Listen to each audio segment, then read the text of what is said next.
శ్రీమద్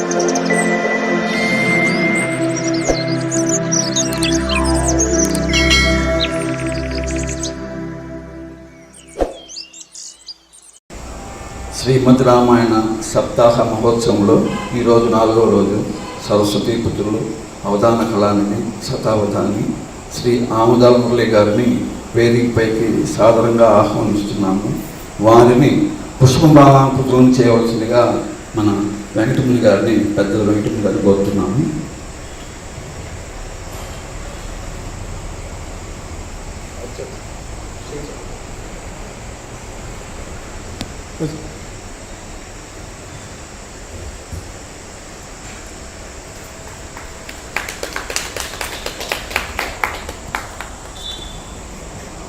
భక్తులందరికీ స్వాగత నమస్కారములు. ఇప్పుడు ప్రార్థనా గీతము మన వివేకానంద బాలవికాస్ తరపున పేరంటే చెప్పు. నా పేరు తోష్ని. నేను ఈరోజు ప్రార్థనా శ్లోకాలు చెప్పబోతున్నాను. ఓం స్థాపకాయ చ ధర్మస్య సర్వధర్మస్వరూపిణే అవతార వరిష్టాయ రామకృష్ణాయ తే నమః. ఓం జననీం శారదాం దేవీం రామకృష్ణం జగద్గురుం పాదపద్మే త్రయోశ్రిత్వా ప్రణమామి ముహుర్ముహుః. ఓం నమః శ్రీ యతిరాజాయ వివేకానంద సూరయే సచ్చిత్సుఖస్వరూపాయ స్వామినే తాపహారిణే. ఓం సర్వధర్మస్థాపకస్వం సర్వధర్మస్వరూపకః ఆచార్యాణాం మహాచార్యో రామకృష్ణాయ తే నమః. యదాగ్నే దాహికా శక్తిః రామకృష్ణే స్థితా హ్యా సర్వవిద్యా స్వరూపాం తాం శారదాం ప్రణమామ్యహం. పరతత్వే సదా లీనో రామకృష్ణ సమాజ్ఞయా యో ధర్మస్థాపనరతో వీరేశం తం నమామ్యహం.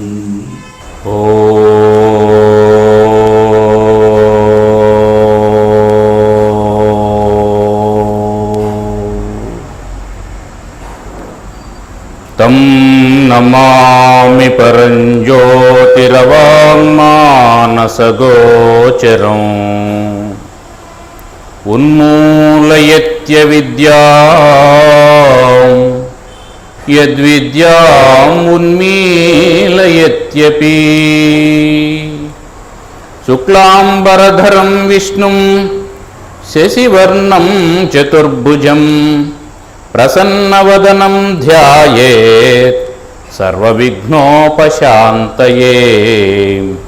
అగజానన పద్మార్కం గజాననమహర్నిశం అనేకదం తం భక్తానాం ఏకదంతముపాస్మహే.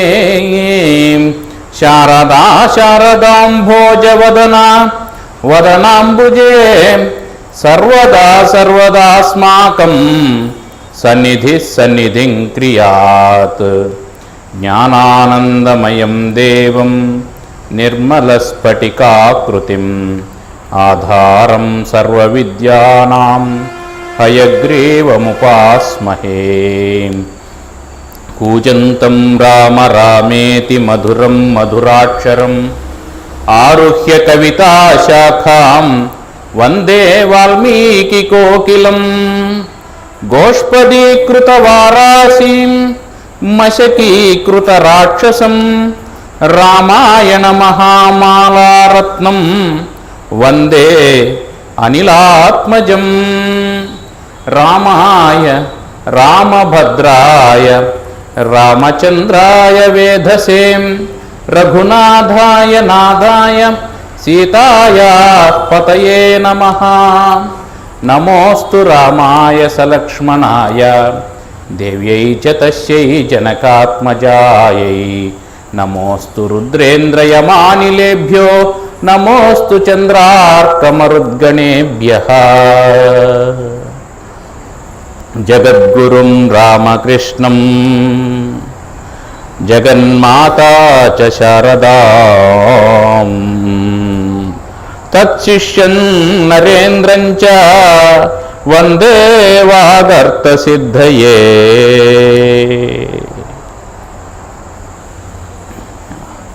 ఓం తత్సత్.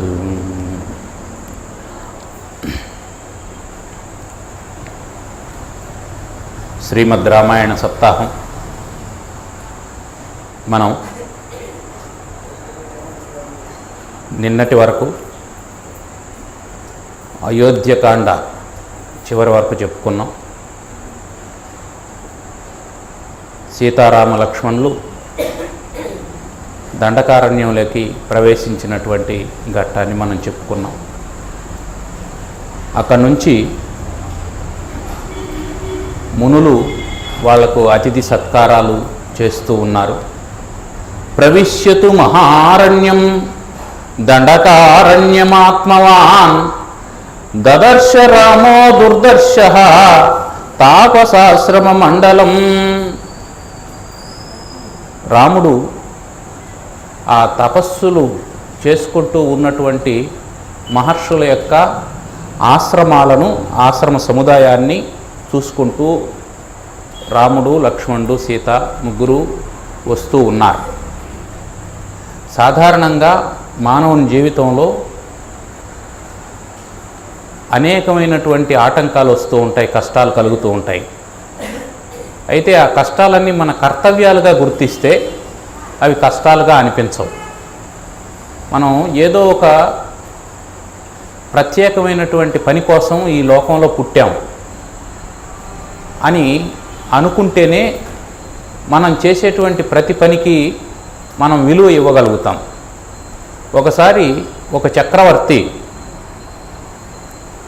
చక్రవర్తి అడవికి వేటకు వెళ్ళాడు. వేటకు వెళ్తే ఆయన తన బలగంతో పాటు వేటకు రావడాన్ని చూసి అడవిలో ఉండేటువంటి మృగాలన్నీ పారిపోతూ ఉన్నాయి. పులులు, సింహాలు కూడా భయపడి పారిపోయాయి. అప్పుడు అందరూ ఏమన్నారంటే, మహారాజా, ఈ భూమండలంలో మీకు మించినటువంటి వారు లేరు. ఎందుకంటే మృగజాతిలో సింహమే శ్రేష్టమైనటువంటిది, దాన్ని మృగరాజు అంటారు. అట్లాంటి సింహాలే మిమ్మల్ని చూసి బెదిరిపోతూ ఉన్నాయి అంటే మీకు ఇంకా ఎదురు లేదు, తిరుగులేదు. సామాన్య మానవులు అసలు లెక్కలో లేనటువంటి విషయం అదంతా కూడా అని అన్నారు. దాంతో ఈయనకు కాస్త అహంకారం పెరిగి నాకు మించినటువంటి వాడు లేడు అని అనుకున్నాడు. ఎవరిని లెక్క చేయడం లేదు. ఇట్లా ఉంటే కొన్ని రోజులు గడిచి ఒకసారి తీవ్రమైనటువంటి వర్షాలు ప్రారంభమయ్యాయి. తీవ్రమైన వర్షాలు ప్రారంభమైతే ఆ సందర్భంలో రాజుగారు ఎక్కడికో వెళ్ళాల్సి వచ్చింది. ఒక ఏటి గట్టున ఆయన గుర్రం మీద వెళ్తూ ఉన్నాడు. ఏటి గట్టున గుర్రం మీద వెళ్తూ ఉంటే తీవ్రమైనటువంటి ప్రవాహం వచ్చి ఏటు గట్టునంతా కోసేసింది. ఆ ఏటు గట్టును కోసేసి ఉండేది ఈయనకు దాని మీద ఉండేటువంటి గరిక వల్ల తెలియలేదు. గుర్రాన్ని యథాలాపంగా పోనిచ్చాడు. పోవడంతో గుర్రం కూడా పట్టుదప్పిపోయింది. ఈయన నీళ్ళల్లో పడిపోయినాడు, గుర్రం నీళ్ళల్లో పడిపోయింది. గుర్రం ఒక చోట అయిపోయింది, ఈయన ఒక చోట అయిపోయినాడు. కొట్టుకొని పోతాడాడు.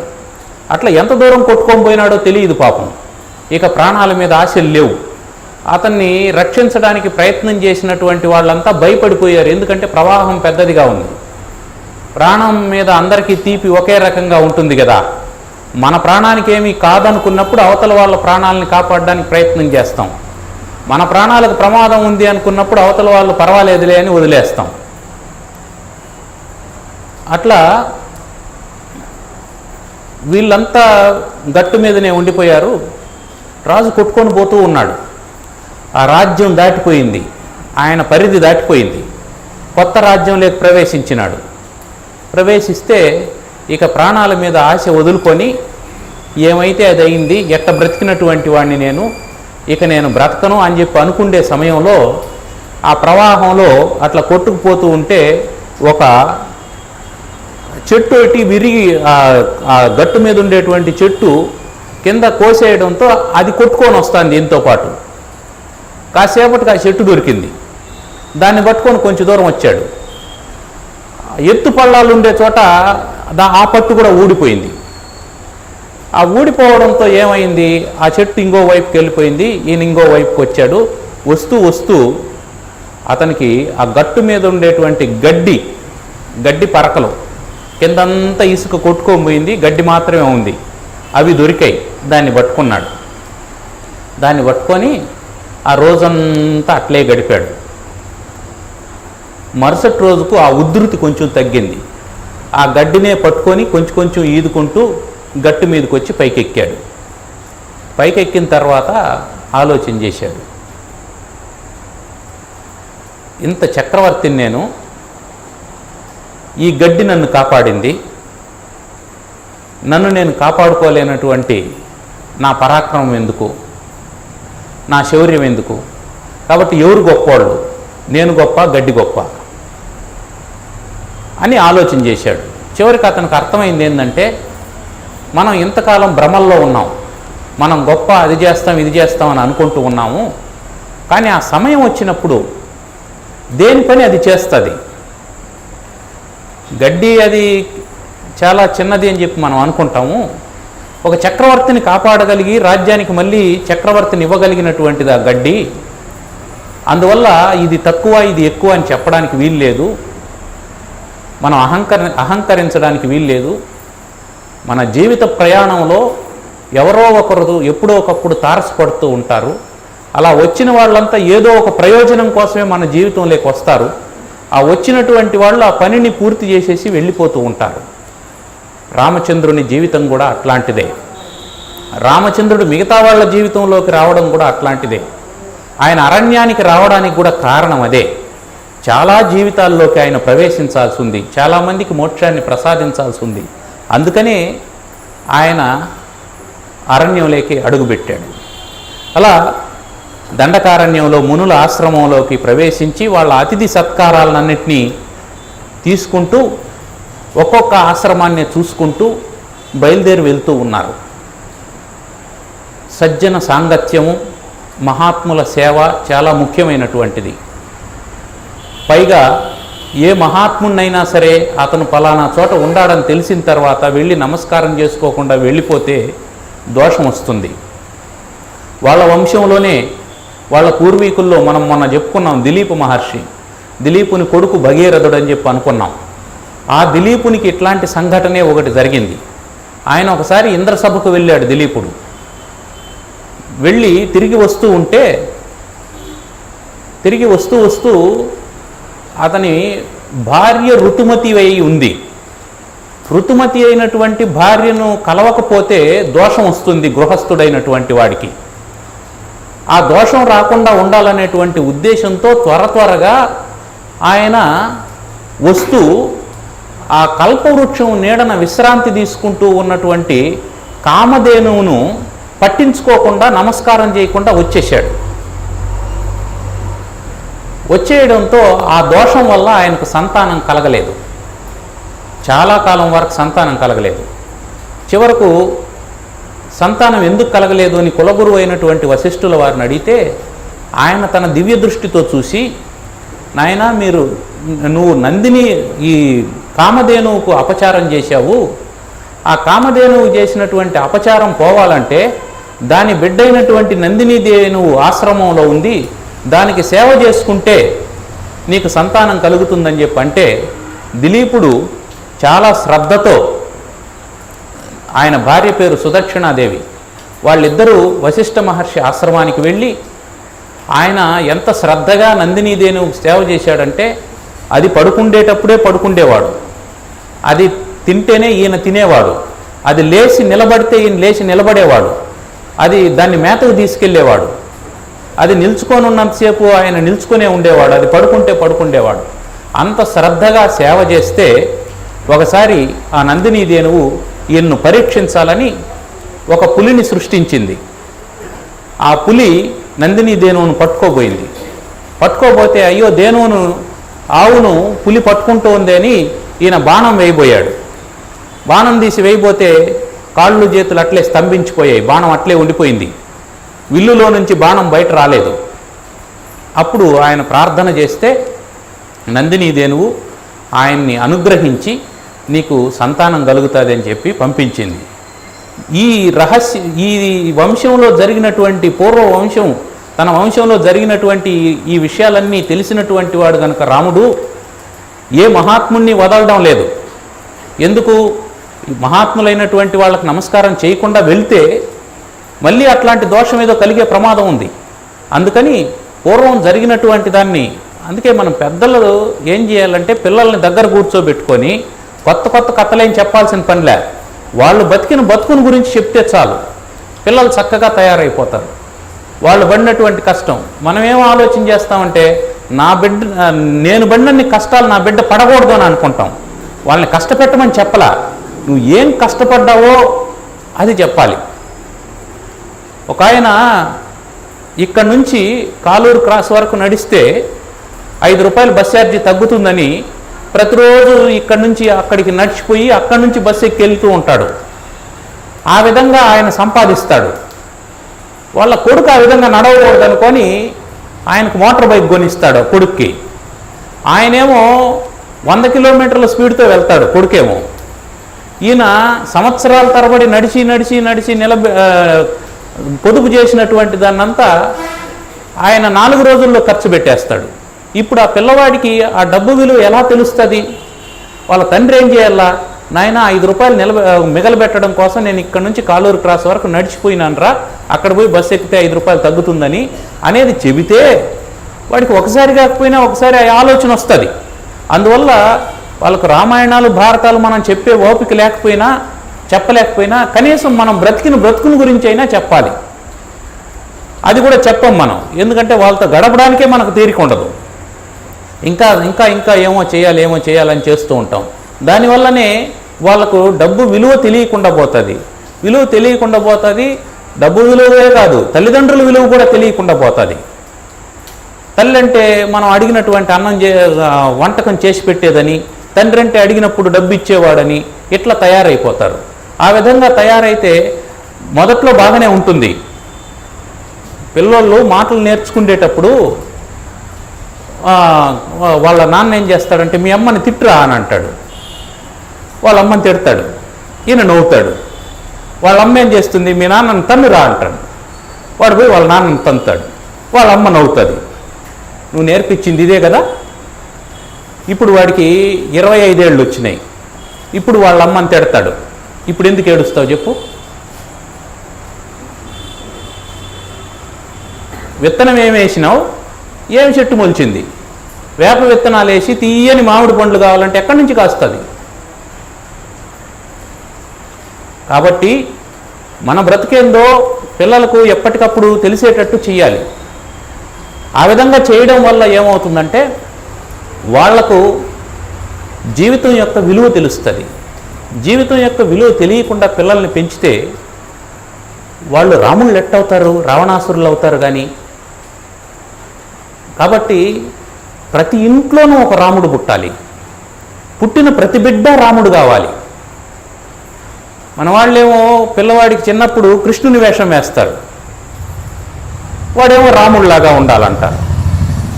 నువ్వు వేసిందేమో కృష్ణుని వేషమా, ఉండాల్సిందేమో రాముడిలాగానా? కృష్ణునికి రామునికి తేడా ఏమిటి మనం మొదటే చెప్పుకున్నాం. కృష్ణునికి అన్నీ తెలుసు. అందుకే ఏం చెప్తారంటే రాముడు చేసినవి చెయ్యాలి, కృష్ణుడు చెప్పినవి చెయ్యాలి. అది తేడా. కృష్ణుడు చేసినవి చేయకూడదు, కృష్ణుడు చెప్పినవి చేయాలి. రాముడు చేసినవి చేయాలి. ఆయన ఏం చెప్పలా ఎవరికి, ఆయన బాధ లేదా, ఆయన పడ్డాడు. ఈ ప్రపంచంలో రాముని జీవితం అంతా కష్టతరమైనటువంటి జీవితం ఇంకొకరిది లేదు. మీకు లేదు, నాకు లేదు. ఎంతో కొంత సుఖపడ్డాం మనం, కానీ రామునంత కష్టపడినటువంటి వాళ్ళు లేరు. అందువల్ల మహాత్ములైనటువంటి వారు ఉండారు అని అంటే వాళ్ళను దర్శించకుండా వెళ్ళకూడదు, వాళ్ళ ఆశీర్వాదం తీసుకోకుండా వెళ్ళకూడదు. ఒక్కొక్క మహాత్ముని దగ్గర ఒక్కొక్క మహావాక్యం దొరుకుతుంది మనకు. ఒక్కొక్క వాక్యమే జీవితాన్ని మలుపు తిప్పుతుంది, ఒక్కొక్క వాక్యమే జీవితాన్ని సరిదిద్దుతుంది. అందువల్ల ఏ మహానుభావుణ్ణి వదలకుండా వెళ్ళాలి. ఈ సిద్ధాంతం తెలిసినటువంటి వాడు కాబట్టి రామచంద్రుడు అన్ని ఆశ్రమాలను అరణ్యంలో ఉంటే అరణ్యవాసం అనేటువంటి దుఃఖం లేకుండా, ఇది కూడా మనం గమనించాల్సినటువంటి విషయం. మన కష్టం వస్తే అయ్యో నాకు కష్టం వచ్చింది అని ఏడుస్తూ కూర్చోకుండా ఆ కష్టంలో ఉండేటువంటి సుఖాన్ని వెతుక్కోవాలి. ఒక అతను కావడితో నీళ్లు మోస్తూ ఉన్నాడట. కావడితో నీళ్లు మోస్తూ ఉంటే ఒకవైపు ఉండేటువంటి కుండకు కొంత పైన రంధ్రం పడింది, నీళ్లు కారిపోతూ ఉన్నాయి.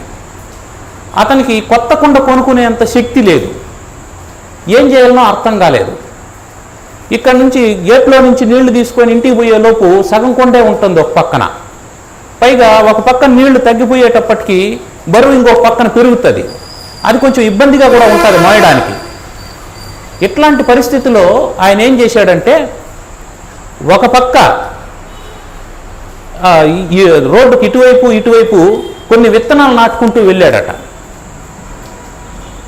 ఒకసారి కారే నీళ్లు ఈ విత్తనాల వైపు పడేటట్టు, మరొకసారి మార్చుకొని భుజం నొప్పి ఎత్తుకుంటుంది కదా బరువు అంతా ఒకే వైపు ఉంటే, కావడి మార్చుకొని నీళ్లు ఇటువైపు పడేటట్టు ఆయన చేసుకుంటూ పోయాడు. 6 నెలలు తిరిగే సమయానికి ఆయన నడిచే దారంతా పూలబాట అయిపోయింది. ఇటువైపు అటువైపు పూల మొక్కలు ఆహ్లాదంగా ఉన్నాయి. కాబట్టి కష్టం రావాలి. వచ్చినప్పుడు ఆ కష్టంలో నుంచి మనం దాన్ని మనకు అనుకూలంగా మార్చుకునేదానికి, అది ఇతరులకు కూడా అనుకూలంగా ఉండేందుకు కావలసినటువంటి మార్గంగా దాన్ని మలుచుకోవాలి. ధర్మరాజుకు కూడా ఇట్లాంటి కష్టమే వచ్చింది. ధర్మరాజుకు కూడా కష్టం వస్తే ఆయన ఏం చేశాడు, ఆయన కూర్చున్న చోట కూర్చొని మహాత్ములందరినీ పిలిపించుకొని వాళ్ళ ద్వారా పుణ్యశ్రవణ కీర్తన చేశాడు. మహాత్ముల యొక్క చరిత్రలంతా విన్నాడు. ఆయనకు కూడా రామాయణం చెప్పారు, ఆయనకు కూడా నలచక్రవర్తి కథ చెప్పారు. ఆయన కూడా దౌమ్యుని దగ్గర కూర్చొని నిరంతరం శ్రవణం చేశాడు. అట్లా వాళ్ళ జీవితాల్ని మహాత్ములందరూ ఏం చేశారంటే వాళ్ళకు కష్టం వచ్చింది అని అనుకున్నప్పుడు ఆ కష్ట సమయాన్ని సద్వినియోగం చేసుకోవడానికి ప్రయత్నం చేశారు. రాముడు చేస్తున్నది అదే పని, మనం చేయాల్సింది కూడా అదే పని. రాముడు ఆ మహర్షి దగ్గరికి వెళ్ళాడు, ఈ మహర్షి దగ్గరికి వెళ్ళాడు అనేది సరే, అది కథ. ఎందుకు వెళ్ళాడు అంటే జీవితాన్ని సార్థకం చేసుకోవడానికి వెళ్ళాడు. అట్లా వెళ్తూ ఉంటే అదేమి అడవిలో నడిచేదేం సులభమైనటువంటి విషయం కాదు. దానికి తోడు కష్టాలు ఎట్లుంటాయి అంటే అక్కడ విరాటుడు అనేటువంటి ఒక రాక్షసుడు వచ్చాడు. వాడు రావడం సీతమ్మను పట్టుకొని ఈమెను నేను పెళ్లి చేసుకుంటానని చెప్పన్నాడు. రాముడున్నాడు, లక్ష్మణుడున్నాడు, చూస్తూనే ఉన్నారు. అయితే యుద్ధం చేశారు. అతను మరణం లేని వరం పొందున్నాడు. చివరికి వీళ్ళు బాణాలు వేస్తూ ఉంటే వదిలేయలేదు. అతనికి మరణం లేనటువంటి వరం ఉందని తెలిసి కూడా అతనే చెప్పాడు, ఇదిగో మీరు నన్ను ఏమీ చేయలేరు, నాకు మరణం లేనటువంటి వరం ఉంది, ఈమె మీద ఆశలు వదులుకొని మీరు వెళ్ళిపోండి అని చెప్పి అన్నాడు. లేదంటే మిమ్మల్ని కూడా చంపేస్తానన్నాడు. అయినా వదలలేదు. మనం ఒక లక్ష్యాన్ని అనుకున్నప్పుడు అది చివరి వరకు ఆ పని పూర్తయ్యేంత వరకు చేస్తూనే ఉండాలి. తర్వాత మనకు కావలసినటువంటి వాళ్ళ కష్టాలు వచ్చినప్పుడు మధ్యలో వదిలేసి వెళ్ళిపోకూడదు. దానికోసం అవతల వాళ్ళ ప్రాణాలు పోయినా సరే, మన ప్రాణాలు పోయినా సరే చివరి వరకు పోరాటం చేయాలి. రామలక్ష్మణులు పోరాటాన్ని ఆపలేదు. ఆపకపోతే అతనికి విసుగనిపించి సీతమ్మను వదిలేసి వీళ్ళిద్దరిని పట్టుకొని అరణ్యంలోకి తీసుకెళ్తూ ఉన్నాడు విరాధుడు. అప్పుడు చెరో భుజం నరికితే అప్పుడు ఆయన అన్నాడు, నేను ఇట్లా చావను, నన్ను పాతి పెడితే చస్తాను, నా భుజం నరికిన తర్వాత నాకు అర్థమైంది నువ్వు రాముడువని, నేను ఒక శాపంతో ఉన్నటువంటి యక్షుణ్ణి, కాబట్టి నన్ను పాతి పెడితే మీకు మేలు జరుగుతుంది అని చెప్పని ఇక్కడ నుంచి సమీపంలో శరభంగ మహర్షి ఆశ్రమం ఉంది, అక్కడికి వెళ్ళండి, మీరు అక్కడికి వెళ్తే మీకు మంచి జరుగుతుంది అన్నాడు. అంటే లక్ష్మణుడు ఒక గొయ్యి దవ్వాడు, ఆ విరాధుని అందులో పాతిపెట్టారు. పాతిపెట్టిన తర్వాత సీతమ్మను ఓదార్చి చాలా బాధపడ్డాడు. మనం ఉండగానే తన భార్యను వేరొక్కడు బలాత్కరించాడే, చేత్తో పట్టుకున్నాడనేటువంటి బాధ రాముని మనసును తొలుస్తూ ఉంటే లక్ష్మణుడు ఓదార్చి అక్కడి నుంచి బయలుదేరి శరభంగ మహర్షి ఆశ్రమానికి వెళ్ళారు. శరభంగ మహర్షి ఆశ్రమానికి వెళ్ళే సమయానికి ఆ ఆశ్రమంలో పెద్ద కోలాహలం ఉంది. ఏమిటంటే సాక్షాత్తు దేవేంద్రుడు వచ్చున్నాడు. శరభంగ మహర్షి గొప్ప తపస్సంపన్నుడు, ఆయన జీవితాన్ని పండించుకున్నటువంటి వాడు. ఆయనకు నేరుగా సత్యలోకానికి పోవడానికి అంతా సిద్ధంగా ఉంది. అయితే రాముడు వస్తున్నాడని తెలిసి ఒక్కసారి రాముణ్ణి చూసేసి మళ్ళీ సత్యలోకానికి వెళ్ళాలి అని చెప్పి అనుకున్నాడు. ఈ మహర్షుల యొక్క దృష్టి వల్లనే మనకు రాముడు శ్రీ మహావిష్ణువు యొక్క అవతారం అనేది తెలుస్తుంది. ఎందుకు చూడాలని అనుకున్నారు? మామూలు రాజకుమారుడైతే చూడాల్సినటువంటి అవసరం లేదు. పైగా ఆయన తపస్సంపన్నుడు, అన్నీ వదిలేసినటువంటి వాడు. ఆయనకి ఎలాంటి వ్యామోహాలు లేవు. ఏ వ్యామోహము లేనటువంటి వాడు రాముణ్ణి మాత్రం చూడాలని ఎందుకు అనుకుంటాడు? ఆయన శ్రీ మహావిష్ణువు కాబట్టి అనుకున్నాడు. పైగా పుంసాం మోహన రూపాయ పుణ్యశ్లోకాయ మంగళం అని చెప్పన్నాడు. ప్రతి జీవికి, ఈ భూమి మీద పుట్టినటువంటి ప్రతి జీవికి ఆకర్షణను కలిగించేటువంటి రూపంతో ఉన్నాడు శ్రీరామచంద్రుడు. అటువంటి రామచంద్రుణ్ణి ఒక్కసారి దర్శించుకొని నేను వస్తానని చెబితే దేవేంద్రాది దేవతలందరూ వెళ్ళిపోయారు. సీతారామ లక్ష్మణులు శరభంగ మహర్షి ఆశ్రమంలోకి వెళ్ళారు. వెళ్ళిన వెంటనే ఆయన అతిథి మర్యాదలు చేసి, నాయనా, నేను బ్రహ్మలోకానికి పయనమవుతూ ఉన్నాను, మీకు శుభమవుతుంది. ఇక్కడి నుంచి కొంచెం దూరం వెళ్ళారంటే సుతీక్ష్ణుడు అనేటువంటి ఒక మహర్షి ఉంటాడు, ఆయన్ని కలవండి, మీకు శుభం కలుగుతుంది అని వీళ్ళని ఆశీర్వదించి శరభంగ మహర్షి అక్కడి నుంచి వెళ్ళిపోయాడు. ఆ శరభంగ మహర్షి వెళ్ళిపోగానే అరణ్యంలో ఉన్నటువంటి చాలామంది మహర్షులంతా అక్కడికి వచ్చారు.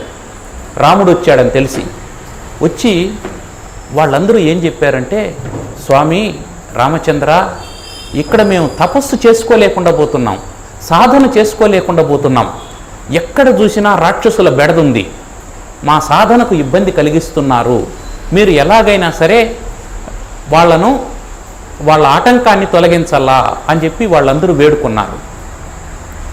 సాధనకి ఆటంకం ఏమొస్తుంది అంటే మనలో ఉన్నటువంటి అరిషడ్వర్గాలు ఆటంకం అవుతాయి. అరిషడ్వర్గాలే రాక్షసులు. మనం ఎప్పుడైనా సరే భగవంతుని వైపుకు ఒక్క క్షణం మనసు పెట్టాలని అనుకుంటే వెంటనే ఈ వస్తు ప్రపంచం మనల్ని ఆకర్షిస్తుంది. వస్తు ప్రపంచం ఆకర్షిస్తుంది. అది ఎలా ఉంటుంది, ఇది ఎలా ఉంటుంది, అక్కడ చేస్తే ఏముంటుంది, ఇక్కడ చేస్తే ఎట్లా ఉంటుంది అనేటువంటి ఆకర్షణలు మొదలవుతాయి. ఇవి మనకు భగవంతుని నుంచి దూరంగా జరుపుతూ ఉంటాయి. ఆ మహర్షులు చెప్పింది అదే. ఈ రాక్షసులు, కామక్రోధ లోభ మోహ మద మాత్సర్యాలు అనేటువంటి రాక్షసులు మమ్మల్ని మా సాధనను కొనసాగించనీయకుండా చేస్తున్నాయి. మరి రాముడు ఏం చేస్తాడు?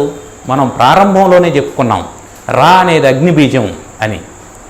వీళ్ళన్నింటినీ దహనం చేయగలిగినటువంటి శక్తి, కామక్రోధ లోభ మోహ మద మాత్సర్యాది అరిషడ్వర్గాలన్నింటినీ దహనం చేయగలిగినటువంటి శక్తి రామ మంత్రానికి ఉంది. కాబట్టి వాళ్ళు రాముణ్ణి వచ్చి ప్రార్థన చేశారు. కాబట్టి సాధకుడు భగవంతుణ్ణి పొందాలి అంటే రాముణ్ణి ఆశ్రయించాలి.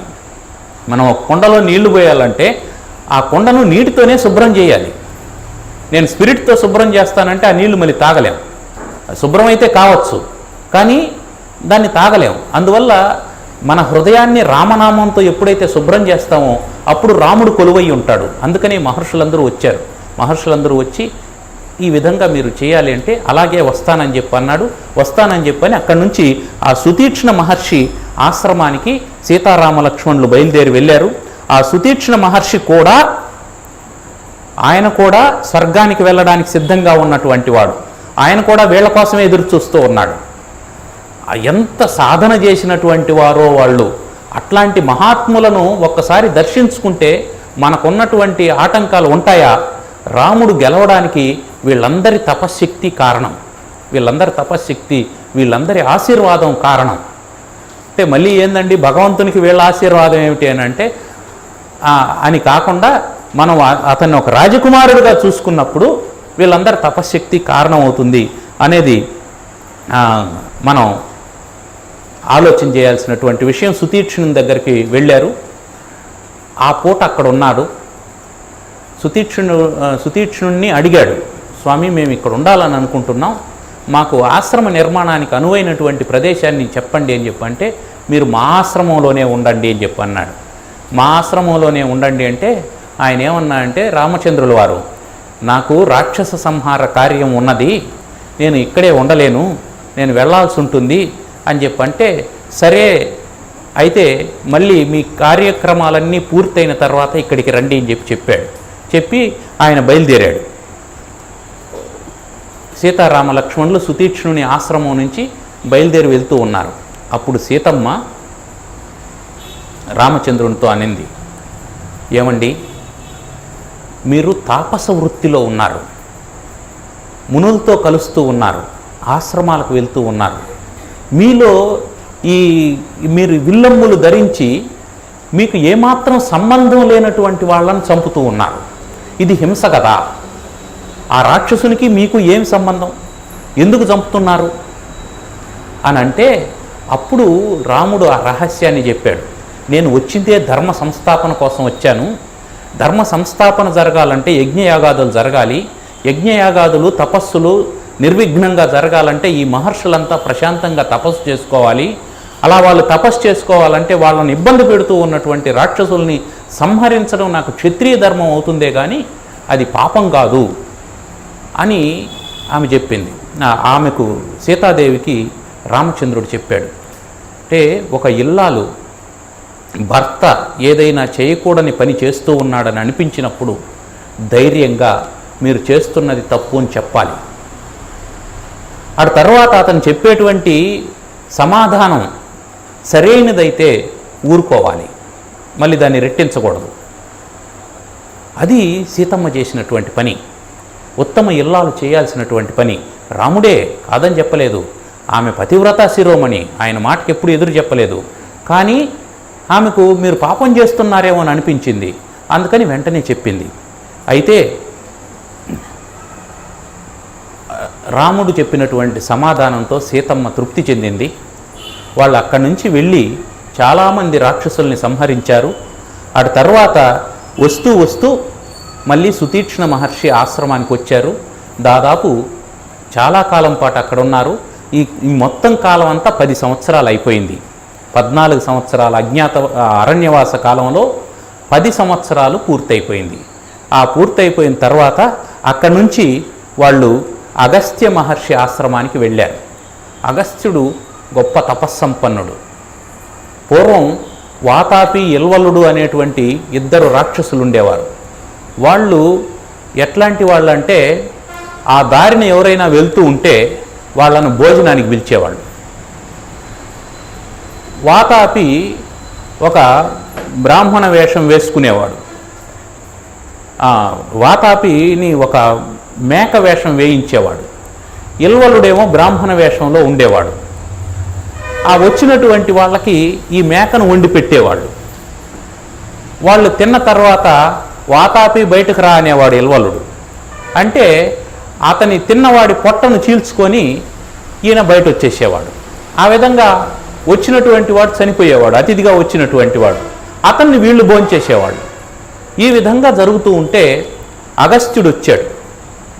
అగస్త్యునికి కూడా ఆ విధంగానే ఇల్వలుడు వాతాపిని వండి పెట్టాడు. వండి పెట్టిన తర్వాత ఆయన తినేసి ఉండేటప్పుడు ఇల్వలుడు వాతాపి రా అన్నాడు. వాతాపి జీర్ణమైపోయినాడు అని చెప్పి అన్నాడు. అందుకే మనం బిడ్డలకి ఏమైనా తినిపించిన తర్వాత వాతాపి జీర్ణం అనేది అక్కడి నుంచే మొదలైంది. వాతాపి ఏ విధంగా అగస్త్యుని పొట్టలో జీర్ణమైపోయాడో ఆ విధంగా బిడ్డ ఏది తిన్నా జీర్ణమైపోవాలి అని తల్లులు ఆశీర్వదిస్తూ ఉంటారు. అది రామాశీర్వాదం. ఆ విధంగా అగస్త్యుడు అంత గొప్పవాడు. అంతేకాకుండా ఆయన ఒకసారి ఏం జరిగిందంటే, మేరు పర్వతానికి వింధ్య పర్వతానికి పోటీ ఏర్పడింది. నేను గొప్ప అంటే నేను గొప్ప అని ఈ రెండు పెరగడం మొదలుపెట్టాయి. ఆ మేరు పర్వతం ఒకవైపున ఉంటుంది, వింధ్య పర్వతం ఏమో మధ్యలో ఉంటుంది, భూమికి మధ్యలో ఉంటుంది. ఇది పెరగడం వల్ల సూర్యుని యొక్క గమనానికి అడ్డు ఏర్పడింది. ఒకవైపు అంతా పగలు, ఒకవైపు అంతా రాత్రి, ఇట్లా అయిపోయింది. ఇట్లా అయిపోతే అప్పుడు అందరూ వచ్చి అగస్త్యుణ్ణి వేడుకున్నారు. స్వామి ఈ ప్రమాదం నుంచి మీరే కాపాడాలంటే నేను చేస్తాను, ఏమి ఇబ్బంది పడకండి అని ఆయన ఉత్తర దేశం నుంచి నడుచుకుంటూ వచ్చాడు. నడుచుకుంటూ వింధ్య పర్వతం దగ్గరికి వచ్చాడు. వింధ్య పర్వతం ఆయనకు నమస్కారం చేసింది. నమస్కారం చేయగానే ఏం స్వామి నన్ను ఏం చేయమంటారు అని అడిగింది. నేను అవతలకి వెళ్ళాలి, నువ్వు ఇంత ఎత్తుంటే నేను ఎక్కలేను, నీ ఎత్తు తగ్గించు అని చెప్పి అన్నాడు. ఆ వింధ్య పర్వతం వెంటనే ఎత్తు తగ్గిపోయింది. తగ్గిపోయిన తర్వాత ఆయన యువతలకి దాటుకుంటూ నేను వచ్చేంత వరకు ఇక్కడే ఉండు అని చెప్పి అన్నాడు. ఆయన నేను వచ్చేంతవరకు ఇక్కడే ఉండు అంటే ఆయన ఇంకా రాలేదు. ఎక్కడికి వచ్చాడు ఆయన? దక్షిణ కైలాసం అయినటువంటి కాళహస్తిలోకి వచ్చాడు. కాళహస్తిలో ఆయన శివలింగాన్ని ప్రతిష్ఠ చేసి ఆయన అక్కడే ఉండిపోయాడు అగస్త్యుడు. అట్లాంటి మహాముని ఆయన. ఇది కలియుగంలో కథ. నేను చెప్తున్న త్రేతాయుగంలో అగస్త్యుని గురించి తర్వాత జరిగినటువంటి కథ ఇది అనుకోండి. ఆయన ఎంత గొప్పవాడని చెప్పడం కోసం తర్వాత యుగంలో జరిగినటువంటి కథను చెప్పారు. అట్లాంటి ఆ అగస్త్యుని ఆశ్రమానికి రాగానే ఆయన సంతోషించి రామునికి అద్భుతమైనటువంటి ధనస్సును తర్వాత అక్షయ తూణీరాన్ని ఇచ్చాడు. అక్షయ తూణీరం అంటే అమ్ముల పొది. ఆ అమ్ముల పొదిలో నుంచి బాణాలు తీస్తూ ఉంటే అయిపోకుండా వస్తూనే ఉంటాయి. అట్లాంటిది అక్షయ తూణీరం. ఆ రెండింటిని అగస్త్యుడు ఇచ్చాడు. ఇచ్చి వాళ్ళని ఆశీర్వదించి, నాయన ఇక్కడికి సమీపంలో పంచవటి అనే ప్రదేశం ఉంటుంది, 5 వటవృక్షాలు ఉన్నటువంటి ప్రదేశం, మర్రి చెట్లు. ఆ ప్రదేశం మీకు అనుకూలంగా ఉంటుంది, నివాసయోగ్యంగా ఉంటుంది, మీరు అక్కడికి బయలుదేరండి అని చెప్పి అగస్త్యుడు చెప్పాడు. ఆ దారిలో వెళ్తూ ఉంటే ఒక పెద్ద మర్రి చెట్టు కనిపించింది. ఆ మర్రి చెట్టు మీద ఒక పక్షి కనిపించింది. ఆ పక్షిని చూడగానే రాముడు మారువేషంలో ఉన్నటువంటి రాక్షసుడేమో అని అనుకొని బాణం వేయబోతే ఆ పక్షి దగ్గరకు వచ్చి, నాయనా రామచంద్ర శాంతించు, నా పేరు జటాయువు, నేను మీ నాన్నకు స్నేహితుణ్ణి, మీరు అరణ్యంలోకి వచ్చారని నాకు తెలిసింది, మిమ్మల్ని చూద్దామని ఇక్కడ ఉన్నాను అని చెప్పి అన్నాడు జటాయువు. వాళ్ళు జరిగిన వృత్తాంతం అంతా చెప్పి అగస్త్యుడు పంచవటి తీరంలో ఉండమని చెప్పి అన్నారంటే, అవును అది బాగుంటుంది, యోగ్యమైనటువంటిది, ఆ పరిసర ప్రాంతాల్లో మహర్షులందరూ ఉంటారు, మీకు అనుకూలంగా ఉంటుంది, గోదావరి సమీపంలో ఉంటుంది, అక్కడ మీరు నివాసం ఉండొచ్చు అని జటాయువు చెప్పి అక్కడి నుంచి వీడ్కొల్పి పంపించాడు. పంచవటి తీరంలోకి వచ్చారు. పంచవటి తీరంలోకి రాగానే లక్ష్మణునికి చెప్పాడు రాముడు, నివాసయోగ్యమైనటువంటి అంటే స్థలశుద్ధి చేసి నీళ్లు అందుబాటులో ఉండేటట్టు, గాలి వెలుతురు వచ్చేటట్టు స్థలశుద్ధి చేసి ఆశ్రమాన్ని నిర్మించమని చెప్పి అన్నాడు. అక్కడ పంచవటి తీరంలో లక్ష్మణుడు ఆశ్రమాన్ని నిర్మించారు. ప్రశాంతంగా కాలం గడుస్తూ ఉంది. ఇలా గడుస్తూ ఉండగా ఎప్పుడైనా జీవితం ఒకే రకంగా ఉండదు. ప్రశాంతంగా ఉంది అని అనుకున్నప్పుడే ఏదో ఒక అల్లకల్లోలం మొదలవుతుంది. అంటే సుఖస్యానంతరం దుఃఖం, దుఃఖస్యానంతరం సుఖం అని చెప్పి అన్నారు. పగలు తర్వాత రాత్రి, రాత్రి తర్వాత పగలు వచ్చినట్లు ఒక సుఖం తర్వాత ఒక దుఃఖం వస్తుంది, ఒక దుఃఖం తర్వాత ఒక సుఖం వస్తుంది.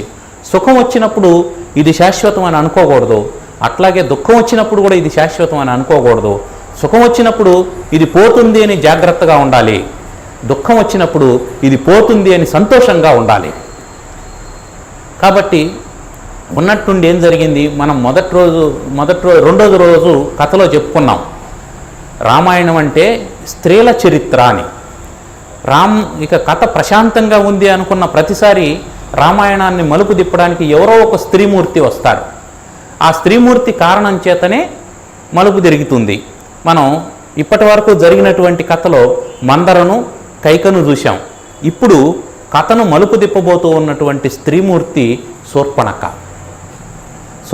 వచ్చింది. శూర్పణఖ వచ్చి ఏదో పురాణ కాలక్షేపం చేసుకుంటూ హాయిగా గడుపుతూ ఉన్నటువంటి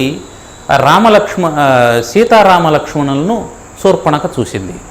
చూసి రాముని రూపలావణ్యాలకు పరవశమైపోయింది. మనం ఇదివరకే అనుకున్నాం రాముడు అంటే అందరికీ ఆకర్షణ ఉంటుందని. ఎందుకు ఆకర్షణ అంటే రాముడు పరమాత్మ, మిగిలిన వాళ్ళందరూ జీవులు. వీళ్ళందరూ ఎక్కడి నుంచి వచ్చినారు? ఆ పరమాత్మ నుంచి విడిపోయినటువంటి వాళ్ళే. ఎక్కడి నుంచి వచ్చినారో అక్కడికి పోవాలని ప్రతి ఒక్కరికి ఉంటుంది. అదే ఆకర్షణ. కాబట్టి రాముడు పరమాత్మ కాబట్టి పరమాత్మ నుంచి విడిపోయినటువంటి వాళ్ళు మళ్ళీ పరమాత్మలో కలవాలి అనేటువంటి ఆసక్తితో ఉంటారు. ఈ మహర్షులందరూ కూడా రాముణ్ణి కలవాలి, రాముణ్ణి కలవాలి, రామునితో కలిసి ఉండాలి అని వాళ్ళందరూ కోరుకున్నారు. కోరుకుంటే రాముడు చెప్పాడు, నేను ఈ జన్మలో ఏకపత్ని వ్రతుడుగా ఒక వ్రతాన్ని స్వీకరించి వచ్చినటువంటి వాడిని, మీ కోరిక ద్వాపరయుగంలో తీరుతుందని చెప్పన్నాడు. ద్వాపరయుగంలో ఆయన శ్రీకృష్ణుడిగా జన్మించినప్పుడు ఈ మహర్షులందరూ గోపికలుగా పుట్టారు. వీళ్ళందరూ గోపికలుగా పుట్టారు. గోపికలు ఏం చేశారు అంటే కృష్ణుడిని ఆరాధించారు. కృష్ణుడు వాళ్ళతో వాళ్ళు కోరుకున్నటువంటి పద్ధతిలో వాళ్ళకు కనిపించాడు. బిడ్డగా కోరుకున్న వాళ్ళకి బిడ్డగా కనిపించారు, భర్తగా కోరుకున్నటువంటి వాళ్ళు భర్తగా కనిపించాడు, ప్రియుడిగా కోరుకున్నటువంటి వాళ్ళకు ప్రియుడిగా కనిపించాడు. అట్లా 16,000 మంది ఈ మహర్షులందరూ తరువాత గోపికలుగా పుట్టారు. అది రాముని యొక్క అందచందాలు. అటువంటి రాముణ్ణి చూసి శూర్పణఖ ఆకర్షణకు లోనై రాముని దగ్గరికి వెళ్ళి నన్ను పెళ్లి చేసుకో అని అడిగింది.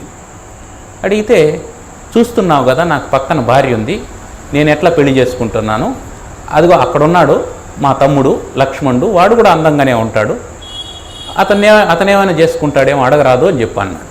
అతని దగ్గరికి వెళ్తే నన్ను పెళ్లి చేసుకోనంటే, చూస్తున్నావు కదా నేను కాపలా ఉన్నాను, బానిసను వాళ్ళకి సేవలు చేసుకునేటువంటి వాడిని, నన్ను చేసుకొని నువ్వేం సుఖపడతావు, నువ్వు కూడా సేవ చేయాల్సిందే వాళ్ళకి, కాబట్టి తీసుకుంటే ఆయన్ని చేసుకోవాలా అని చెప్పాను అని అంటే, సరే వచ్చింది ఆవిడ. శూర్పణఖ వచ్చి, లేదు మీ తమ్ముడు ఒప్పుకోవడం లేదు, నువ్వే చేసుకోవాలంటే నేను చేసుకోను అన్నాడు. నువ్వు చేసుకోకపోవడానికి కారణం ఏంటి, పక్కన ఉన్నటువంటి సీతమ్మ కదా, అందుకని ఈమెను చంపేస్తే ఇక నాకు అడ్డంకి ఉండదు అని సీతను చంపడానికి ఉద్యుక్తురాలైంది శూర్పణఖ. ఉద్యుక్తురాలైతే ఇంత ప్రోత్సాహం మనం ఇవ్వకూడదు, అసలు ఇంతసేపు మాట్లాడుండకూడదని లక్ష్మణ ఈమెను శిక్షించి పంపించు అని చెప్పన్నాడు. అనగానే అతను తన బాణంతో 2 బాణాలు వేశాడు. ఒక బాణం చెవులను కత్తరించింది, ఇంకో బాణం ముక్కును కత్తరించింది. ఆమె ఆ బాధతో అక్కడి నుంచి వెళ్ళిపోయింది. ఆ సమీపంలో జనస్థానం అనేటువంటి ఒక ప్రదేశం ఉన్నది. ఆ జనస్థానాన్ని రాక్షస రాజు అయినటువంటి కరుడు అనేవాడు, ఇతను దాయాది రావణాసురునికి కరుడు అనేటువంటి వాడు, దూషణుడు అనేటువంటి వారు పరిపాలన చేస్తూ ఉన్నారు. అక్కడికి వెళ్ళి ఈమె నివేదన చేసుకున్నది, నా పరిస్థితి ఇట్లయిపోయింది, అతను ఎవడో రాముడట, ఎక్కడి నుంచో వచ్చాడు, నన్ను ఇబ్బంది పెట్టాడు, నన్ను విరూపిని చేశాడు అని బాధపడితే, అవునా అని మంచి సైన్యాధ్యక్షులను ఒక 14 మందిని పిలిపించి వాడిని చంపేసి తీసుకురండి విందు చేసుకుందామని చెప్పి పంపించాడు. ఈ 14 మందిని వచ్చిన వాళ్ళను వచ్చినట్టే చంపేశాడు రాముడు. చంపేగానే 14 మంది మహావీరులు వాళ్ళని ఎట్లా చంపాడు, ఇది ఎట్లా సాధ్యమైంది అని ఈసారి కరుడు తనకున్నటువంటి 14,000 సైన్యంతో బయలుదేరి యుద్ధానికి వచ్చాడు. అతనితో పాటు అతని సోదరుడైనటువంటి దూషణుడు కూడా వచ్చాడు, వాళ్ళ మంత్రి అయినటువంటి త్రిశిరుడు అనేవాడు కూడా వచ్చాడు. వీళ్ళందరినీ చూడగానే లక్ష్మణుణ్ణి పిలిచి, లక్ష్మణ నువ్వు సీతను తీసుకెళ్ళి ఆ గుహలో జాగ్రత్తగా దాచిపెట్టి కాపలా ఉండు, నేను వీళ్ళ సంగతి చూసొస్తానని చెప్పి సీతను మొదట జాగ్రత్త చేసి, ఎందుకంటే భయపడుతుందని అన్ని విషయాలు బహిరంగంగా ఏవి చేయకూడదు, కొన్ని తెలియకుండా చేయడమే ఉత్తమం. అందుకే ఏదైనా క్రతువులు అట్లాంటివి చేసేటప్పుడు పిల్లల్ని దూరంగా తీసుకెళ్లడం ఇట్లాంటివి చేస్తూ ఉంటారు. అన్నిటినీ బహిరంగం చేయకూడదు అనేది శాస్త్రం. కొందరికి తెలియాలి, కొందరికి తెలియకూడదు. పైగా భర్త పరాక్రమం భార్యకు తెలిస్తే మంచిదే కానీ భర్త యుద్ధం చేసేటప్పుడు భార్య ఉండకూడదు. ప్రధానమైనటువంటి విషయం ఇది. ఎందుకు అనంటే భర్తకు ఏమవుతుందో అనేటువంటి ఆందోళనలో ఆమె పదే ఈయన్ని పిలుస్తూ ఉంటుంది అనుకోండి, ఏమండి ఆయన బాణం వేస్తున్నాడండి, ఏమండి ఆయన బాణం వేస్తున్నాడండి. ఇప్పుడు ఏమండి అన్నప్పుడు ఆయన శత్రువు వైపు చూస్తాడా, ఏం వైపు చూస్తాడా? ఈమె వైపు చూస్తాడు. ఈలోపు ఆయన ఏం చేస్తాడు? బాణం వేస్తాడు. నేను చెప్తూనే ఉన్నాను కదండి ఆయన బాణం వేస్తాడాడని. నువ్వు అరవకుండా ఉంటే ఆయన తగిలి ఉండదు, ఆయన తప్పించుకొని ఉంటాడు. నేను చెప్తూనే ఉన్నాను కదండి అని అంటుంది. ఇట్లాంటి సమస్యలు ఉంటాయి కాబట్టి ఏ పనికి ఎవరు తగినటువంటి వాళ్ళు, నిన్న కూడా మనం చెప్పుకున్నాం, భరతుడికి రాజనీతిని చెప్తూ రాముడు ఏ పనికి ఎవరు తగినటువంటి వాళ్ళను ఎన్నుకొని నియమించాలి అని చెప్పినట్టు, అదేవిధంగా ఏ పనిలో ఎవరు భాగస్వామ్యులు కావాలనో వాళ్ళనే తీసుకోవాలి తప్ప మిగిలిన వాళ్ళను దూరంగా పెట్టడం మంచిది. అందుకనే లక్ష్మణుణ్ణి కాపలా పెట్టి సీతను ఒక గుహలో ఉండమని చెప్పి ఈ 14,000 మంది రాక్షసులను, కరుని, దూషణుణ్ణి అందరినీ చంపేశాడు. వాళ్ళల్లో నుంచి అకంపనుడు అనేసి ఒకడు తప్పించుకున్నాడు. వాడు తప్పించుకొని రావణాసురుని దగ్గరికి వెళ్ళాడు. రావణాసురుని దగ్గరికి వెళ్ళి జరిగినటువంటి విషయాన్నంతా చెప్పాడు. సరే, సీతమ్మవారు లక్ష్మణుడు వచ్చారు, వీళ్ళు ఆనందంగా ఉన్నారు. ఇక్కడ ఈ శత్రు సంహారం అయిపోయింది, ఆనందంగా ఉన్నారు. అంటే దుఃఖము, దాని తర్వాత మళ్ళీ సుఖం, ఆనందంగా ఉన్నారు. ఆనందంగా ఉన్నారంటే అర్థం ఏంటి? మళ్ళీ దుఃఖం వస్తుందని అర్థం, దానికి సిద్ధంగా ఉండాలి. సో ఏం జరిగింది? అకంపనుడు వెళ్ళి చెబితే రావణాసురునికి విపరీతమైన కోపం వచ్చింది. ఆ అకంపనుడు చెప్పాడు మొట్టమొదట, నువ్వు అతని మీద, రాముని మీద ప్రతీకారం తీర్చుకో. రాముని మీద ప్రతీకారం తీర్చుకోవాలంటే ఏం చేయాలంటే అతని భార్యను తీసుకొని వచ్చేసినావంటే, అతనికి భార్య అంటే చాలా ఇష్టం, భార్యను పోగొట్టుకున్నటువంటి అతను బాధపడుతూ ఉంటాడు, దుఃఖిస్తూ ఉంటాడు అని చెప్పాడు. వెంటనే రావణాసురుడు రథం వేసుకొని మారీచుని ఆశ్రమానికి వెళ్ళాడు. మారీచుని ఆశ్రమానికి వెళ్ళి మారీచునితో చెప్పాడు, నేను ఈ విధంగా రాముని భార్యను తీసుకొని వచ్చేయాలని అనుకుంటున్నాను, నువ్వు సహాయం చేయాలని. అంటే ఆయన చెప్పాడు, నాకు రాముడనే పేరు కాదు, రా అనే అక్షరంతో మొదలయ్యే రత్నాలన్నా రథాలన్నా కూడా భయమే అని చెప్పన్నాడు ఆయన. ఎందుకంటే ఒక 12 సంవత్సరాల వయసులో రాముడు ఉండేటప్పుడే ఆయన బాణం దెబ్బ రుచి చూసినటువంటి వాడిని నేను. ఆయన బాణం వేస్తే 12 సంవత్సరాల వయసులో బాణం వేస్తే 100 యోజనాలకు అవతలొచ్చి పడ్డాను నేను. అంత శక్తివంతుడు అతను. అతనితో యుద్ధం చేయడం అని అంటే నిన్ను నువ్వు నాశనం చేసుకోవడమే. కాబట్టి ఇట్లాంటి పని ఏమీ చేయొద్దు, వెళ్ళిపో అని చెప్పి అన్నాడు. వెళ్ళిపో అనగానే ఆయన వెనక్కి వచ్చేసాడు, ప్రశాంతంగా ఉన్నాడు. ప్రశాంతంగా ఉంటే అప్పుడు శూర్పణఖ వెళ్ళింది. శూర్పణఖ వెళ్ళి రావణాసురుణ్ణి తిట్టింది, నీకు రాజనీతి తెలియదు, రాజు అనేవాడు ఎట్లుండాలా, రాజ్యంలో ఏమి జరుగుతూ ఉందో ఏమి జరగబోతుందో దాన్ని ముందే తెలుసుకోవాలా. పరిపాలన అంటే ఏమనుకుంటున్నావు? నీ వేగుల వాళ్ళు ఉండాలా, నీకు నమ్మకస్తులైనటువంటి వాళ్ళు ఎట్లుండాలా, పక్క రాజ్యంలో ఏమి జరుగుతుంది, దాని పర్యవసానం ఏముంటుంది, సంవత్సరం తర్వాత ఏం జరుగుతుంది అనేది ఊహించి నీకు సరియైనటువంటి సమాచారం ఇవ్వాలి. దాన్ని నువ్వు ఆసరాగా చేసుకొని రక్షణకు సంబంధించినటువంటి వ్యవస్థ ఏర్పాటు చేసుకోవాలి. అంతమంది కరదూషణాదుల్ని ఒకడు చంపేస్తూ ఉంటే నీకు ముందుగా సమాచారం లేదు, వాళ్ళను కాపాడుకోలేకుండా పోయినావు. వచ్చిన తర్వాత కూడా, ఇంత జరిగిన తర్వాత కూడా నువ్వు నిమ్మకు నీరెత్తినట్టు ప్రశాంతంగా ఉండవు. ఇది రాజరికానికి మచ్చ లాంటిది, నువ్వు చేయకూడదు ఈ పని అని చెప్పి అన్నది. ఎప్పుడైతే ఈ మాట చెప్పిందో రావణాసురునిలో అహంకారం మేల్కొల్పింది. ఒక సూత్రం ఉంది, మనం ఎవరినైనా చెడగొట్టాలి అంటే వాళ్ళకు మనం చెడ్డ చేయాల్సినటువంటి అవసరం లేదు. వాళ్ళలో ఉండే అహంకారాన్ని కొంత మేల్కొలిపితే చాలు, లేదా వాళ్ళని కొంచెం పొగిడితే చాలు, వాళ్ళే చెడిపోతారు. ఇది ఒక సూత్రం. అదే సూత్రాన్ని ఇక్కడ శూర్పణఖ ప్రయోగించింది. శూర్పణఖ తెలిసి కాదు, తెలియకుండానే ప్రయోగించింది. కానీ అద్భుతమైనటువంటి రాజనీతిని చెప్పింది. అంటే అద్భుతమైనటువంటి రాజనీతి తెలిసి ఉన్నటువంటి శూర్పణఖ ఎందుకు ఇంత తప్పు చేయించింది అనంటే, నీకు రాజనీతి తెలిసి ఉండడం ముఖ్యం కాదు, మంచి గుణం ఉండడం ముఖ్యం. మంచి గుణం లేనటువంటి వాడికి, ఇప్పుడు ఇంజనీరింగ్ చదువుకున్నటువంటి వాడు, మిజైల్ శాస్త్రాన్ని చదువుకున్నటువంటి వాడు టెర్రరిస్ట్ అయినాడు అనుకోండి, ఏం చేస్తాడు? వాడు ఎక్కడో ఉన్నటువంటి క్యాంపు మీదకి ఇక్కడ నుంచి మిజైల్ని ప్రయోగిస్తాడు. వాడికి విజ్ఞానం తెలుసు, సైన్స్ అండ్ టెక్నాలజీ వాడికి తెలుసు, కానీ దేనికి వాడాడు? వానికి సుగుణాలు లేకపోయినటువంటి కారణం చేత దాన్ని ధ్వంసానికి వాడాడు. అదే వాడికి మంచి గుణాలుంటే ఆ సైన్స్ అండ్ టెక్నాలజీని దేనికి వాడతాడు? ఆ శాస్త్ర సాంకేతికతనంతా ఏదో ఒక ఉత్తమమైనటువంటి కార్యానికి వాడుండేవాడు. అదే ఇక్కడ జరిగింది. ఆమెకు శాస్త్రం తెలుసు కానీ గుణం లేదు. అందుకని శీల నిర్మాణం జరగనటువంటి శాస్త్ర వృద్ధి ద్వారా వినాశమే తప్ప అభివృద్ధి ఉండదు. అందుకే మొట్టమొదట శీల నిర్మాణం జరగాలి. ఆ శీల నిర్మాణాన్ని వదిలేస్తే ఎందుకు కొరగాకుండా పోతుంది. టెక్నాలజీ అంతా కూడా దుర్మార్గుల చేతిలోకి వెళ్ళిపోతుంది. అది వినాశనానికే దారితీస్తుంది. ఇప్పుడు ఈమె నేర్చుకున్నటువంటి చదువు దానికే కారణమైంది. ఇన్ని చెప్పి ఏం చెప్పిందంటే, ఇప్పుడు నీ రాజరికాన్ని నువ్వు నిలబెట్టుకోవాలంటే అతని మీద ప్రతీకారం తీర్చుకోవాలి. ఆ ప్రతీకారం కూడా తీర్చుకోవాలంటే అతను మహాబలవంతుడు, 14,000 మందిని ఒక్కడే చంపేశాడు. కాబట్టి నువ్వు అతన్ని నేరుగా ఎదుర్కోవడం సరైనటువంటి పద్ధతి కాదు. అతని భార్య ఉంది, అందగత్తె, రూపసి. అటువంటి స్త్రీని నువ్వు పొందాలి, ఆమెను నువ్వు తీసుకొని వచ్చేయాలి. దాని ద్వారా అతను దిగులు పడి చనిపోతాడు. ఇది ఆమె చెప్పింది.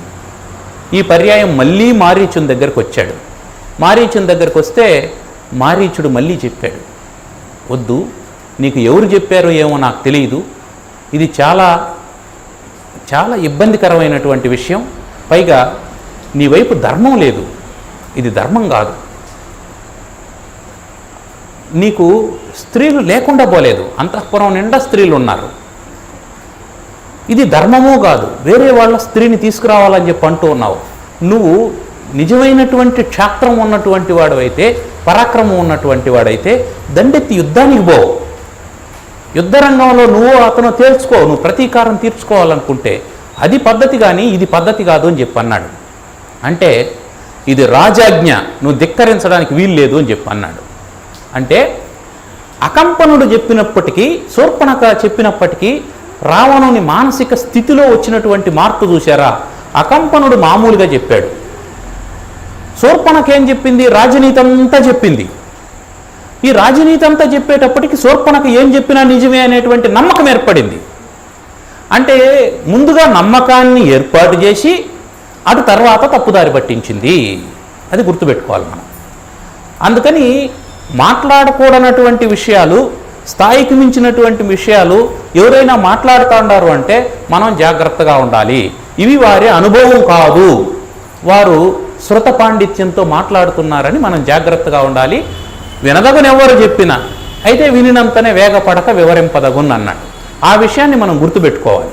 అట్లా అకంపనుడికి శూర్పణఖకి ఆ చెప్పినటువంటి మాటల్లో ఉన్నటువంటి భేదం వల్ల మారీచుని దగ్గరికి రెండోసారి వచ్చాడు. వస్తే రాజాజ్ఞ ధిక్కరించకూడదు అని చెప్పి అన్నాడు. లేదు, నేను ఆ పని చేయను అన్నాడు. చేయను, నాకు రాముని యొక్క సత్తా తెలుసు, చేయను అన్నాడు. చేయను అంటే ఈయన ఖడ్గం తీశాడు. అయితే నేను నిన్ను చంపేస్తానన్నాడు. మారీచుడు ఆలోచన చేశాడు, దుర్మార్గుని చేతిలో చావడం కంటే రాముని చేతిలో చస్తే స్వర్గానికి పోతాం కదా అని అనుకొని, సరే ఏం చేయమంటావు అని అంటే, నువ్వు బంగారు లేడిగా వెళ్ళి ఆ ఆశ్రమ పరిసర ప్రాంతాల్లో తిరుగుతూ ఉంటే రామలక్ష్మణులు దానికోసం వస్తారు, అప్పుడు నేను సీతను తీసుకొని వస్తానన్నాడు. నీ కర్మ అని చెప్పి ఆయన వెళ్ళిపోయాడు. వెళ్ళిపోయి బంగారు లేడి ఆ పరిసర ప్రాంతాల్లో తిరుగుతూ ఉంది. సీతమ్మ చూసింది. మనకు కష్టాలు ఎందుకు వస్తాయి అని అంటే, ఇంద్రియ లోలత్వం వల్ల కష్టం వస్తుంది. మనకు కళ్ళు ఏదో ఒక విషయాన్ని చూస్తుంది. చూసినప్పుడు ఇది చాలా బాగుంది అని అనుకోవడం వరకు చాలా మంచిది, అదేం ఇబ్బంది కాదు. ఇది చాలా బాగుంది కాబట్టి నాకు కావాలి అని అనుకోవడం చాలా చిక్కులను తెచ్చిపెడుతుంది. ఇంకా సాధన ఎట్లా చేయాలని చెప్పన్నారంటే, నీ కనులలో కాంతి కరిగిపోవక ముందే సృష్టిలో అందాలు చూసి తీరాలి. ఎందుకు? అందాలలో హరి నిండి ఉంటాడు, అందుకే అందాలు చూసి తీరాలి. నీ కళ్ళల్లో కాంతి ఉన్నంత వరకు ఈ ప్రకృతిలో ఉండేటువంటి అందాలన్నింటినీ చూడు. అయితే ఆ అందాన్ని ఎలా చూస్తావు? ఆ అందంలో శ్రీహరి ఉన్నాడని చూడు, భగవంతుడు ఉన్నాడని చూడు. అప్పుడు నీ దృష్టిలో మార్పు వస్తుంది. ఎప్పుడు నీ దృష్టి మారుతుందో అప్పుడు నీ ఆలోచన మారుతుంది. నీ ఆలోచన మారినప్పుడు జీవితం మారుతుంది. దృష్టి వెంబడి మనసు పరిగెత్తిందంటే మనిషి పరుగులమయమైపోతాడు, పరుగుల జీవితం అయిపోతుంది. సీతమ్మ బంగారు లేడిని చూసింది. ఈ ప్రపంచంలో బంగారు లేడి ఉండదు, అది ఆమెకు తెలుసు, అందరికీ తెలుసు, ఆమెకు కూడా తెలుసు. కానీ బాగుంది, అది కావాలి అని చెప్పి అనుకున్నది. కావాలి అని అడిగిన తక్షణం ఇంకేం ఆలోచన చేయడం లేదు. సాధారణంగా ఎవరైనా ఒక ఆవిడ ఏమండి నాకు వడ్డానం కావాలి అని అంటే ఏం చెప్తారండి? ఏం చెప్తారంటే ఆమె సన్నగా ఉందనుకోండి, మరీ తక్కువ బంగారం అవుతుంది, ఇంకొంచెం లావుగా, అప్పుడు ఎక్కువ బంగారం అవుతుంది, కొంచెం కష్టపడి ఒక 6 నెలల తర్వాత కొందాము, కొంచెం లావుగా అప్పుడు వడ్డానం కొనుక్కుందాం అని చెప్తాను. సరే కష్టపడి లావైంది. లావైన తర్వాత ఏమండి వడ్డానం అని చెప్పానంటే, సన్నగా నడుము ఉండేవాళ్ళు వడ్డానం వేసుకుంటే అందంగా ఉంటుంది, కానీ ఇంత లావైన తర్వాత వడ్డానం వేసుకుంటే ఎగతాళి చేస్తారు, నాకేం ఇబ్బంది లేదు, తెచ్చిమ్మంటే తెచ్చిచ్చేస్తానని చెప్పంట. అందరూ ఎగతాళి చేస్తారనేట్టుకంటే నేను ఎందుకు వేసుకుంటాను వడ్డానం అని ఆమె అంటుంది. లాభం లేదు, ఆమె కొంచెం తగ్గి ఇప్పుడు చెప్తుంది ఏమండి వడ్డానం అని అంటే, నువ్వే బంగారమే, నీకెందుకు బంగారం అని అంటాడు. ఇట్లా తప్పించుకునేదానికి ప్రయత్నం చేయాలి తప్ప తగులుకునే ప్రయత్నం చేయకూడదు. కానీ రాముడు లాంటి వాడు ఎందుకు తగులుకున్నాడు అని అంటే ఆయనకి తెలియక కాదు, తెలిసే. పైగా ఆమె ఎప్పుడూ ఏ కోరిక కోరలేదు, రామునితో కూడా ఉంటే అదే చాలని చెప్పి అనుకున్నది. పైగా సీత శక్తి స్వరూపం, సీత శక్తి స్వరూపం. శాక్తేయంలో సీతా మహామాయిని శక్తి స్వరూపంగా ఆరాధన చేస్తారు. లలితాదేవి స్వరూపం సీత. ఆ లలితాదేవి స్వరూపం అయినటువంటి ఆ సీత ఆకర్షణీయంగా ఉంటుంది.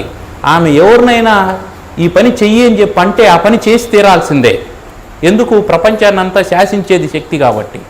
అందుకని వెంటనే ఆయన విల్లమ్ములు తీసుకొని బయలుదేరాడు. బయలుదేరగానే లక్ష్మణుడు అన్న ఇది రాక్షసమాయలాగా ఉంది అని చెప్పంటే ఒకటే మాట చెప్పాడు, రాక్షసమాయ అయితే చంపేస్తాం, రాక్షసులను చంపడం మన సిద్ధాంతమే కదా, రాక్షసమాయ అయితే చంపేస్తాం, అది మామూలు జింక అనుకో పట్టుకొని వస్తాం అని చెప్పాడు.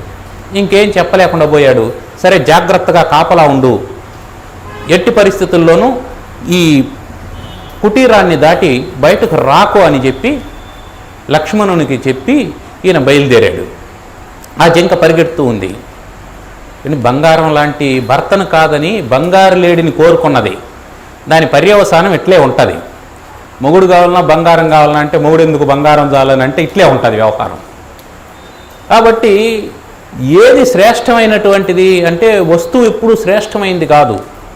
వస్తువులు వస్తూ ఉంటాయి, పోతూ ఉంటాయి. ఎప్పుడు శాశ్వతంగా ఉండేది పరమాత్మ. ఆ పరమాత్మ శ్రీరామచంద్రుడు. ఆ శ్రీరామచంద్రుడు కాకుండా వస్తువుని కోరుకున్నది ఎవరు? జీవాత్మ అయినటువంటి సీత. గుర్తుపెట్టుకోండి, ఇక్కడ నుంచి మనం సుందరకాండలోకి వెళ్ళేలోపు వేరే తత్వంలోకి వెళ్తూ ఉన్నాం. సీత జీవాత్మ, రామచంద్రుడు పరమాత్మ. జీవుడు ఎప్పుడూ పరమాత్మతో ఉన్నంతకాలం ఆనందంగా ఉంటాడు. ఈ పరమాత్మను కాదని ఇంద్రియ విషయాలకు ఆకర్షితుడై ఎప్పుడైతే ప్రాపంచిక విషయాల పట్ల ఆకర్షితుడవుతాడో అప్పుడు పరమాత్మకు దూరం అవుతాడు. పరమాత్మకు దూరం అయినటువంటి వాడికి భౌతిక విషయాలు దక్కవు, ఆనందము ఉండదు, దుఃఖానికి లోనవుతాడు. ఇది సిద్ధాంతం. కాబట్టి ఆ మారీచుడు మాయలేడి రూపంలో వచ్చాడు. రాముడు కాసంత దూరం పరిగెత్తాడు, దొరకలేదు, బాణం వేశాడు. ఆ జింక చనిపోతూ హా సీత లక్ష్మణ అని చెప్పి అరిచింది. వెంటనే సీతమ్మ వారు, విన్నావా లక్ష్మణ, మీ అన్నకేదో ఆపద జరిగింది అన్నాడు. ఇది తన భర్త యొక్క శక్తి సామర్థ్యాలను తెలుసుకోకుండా మాట్లాడడం.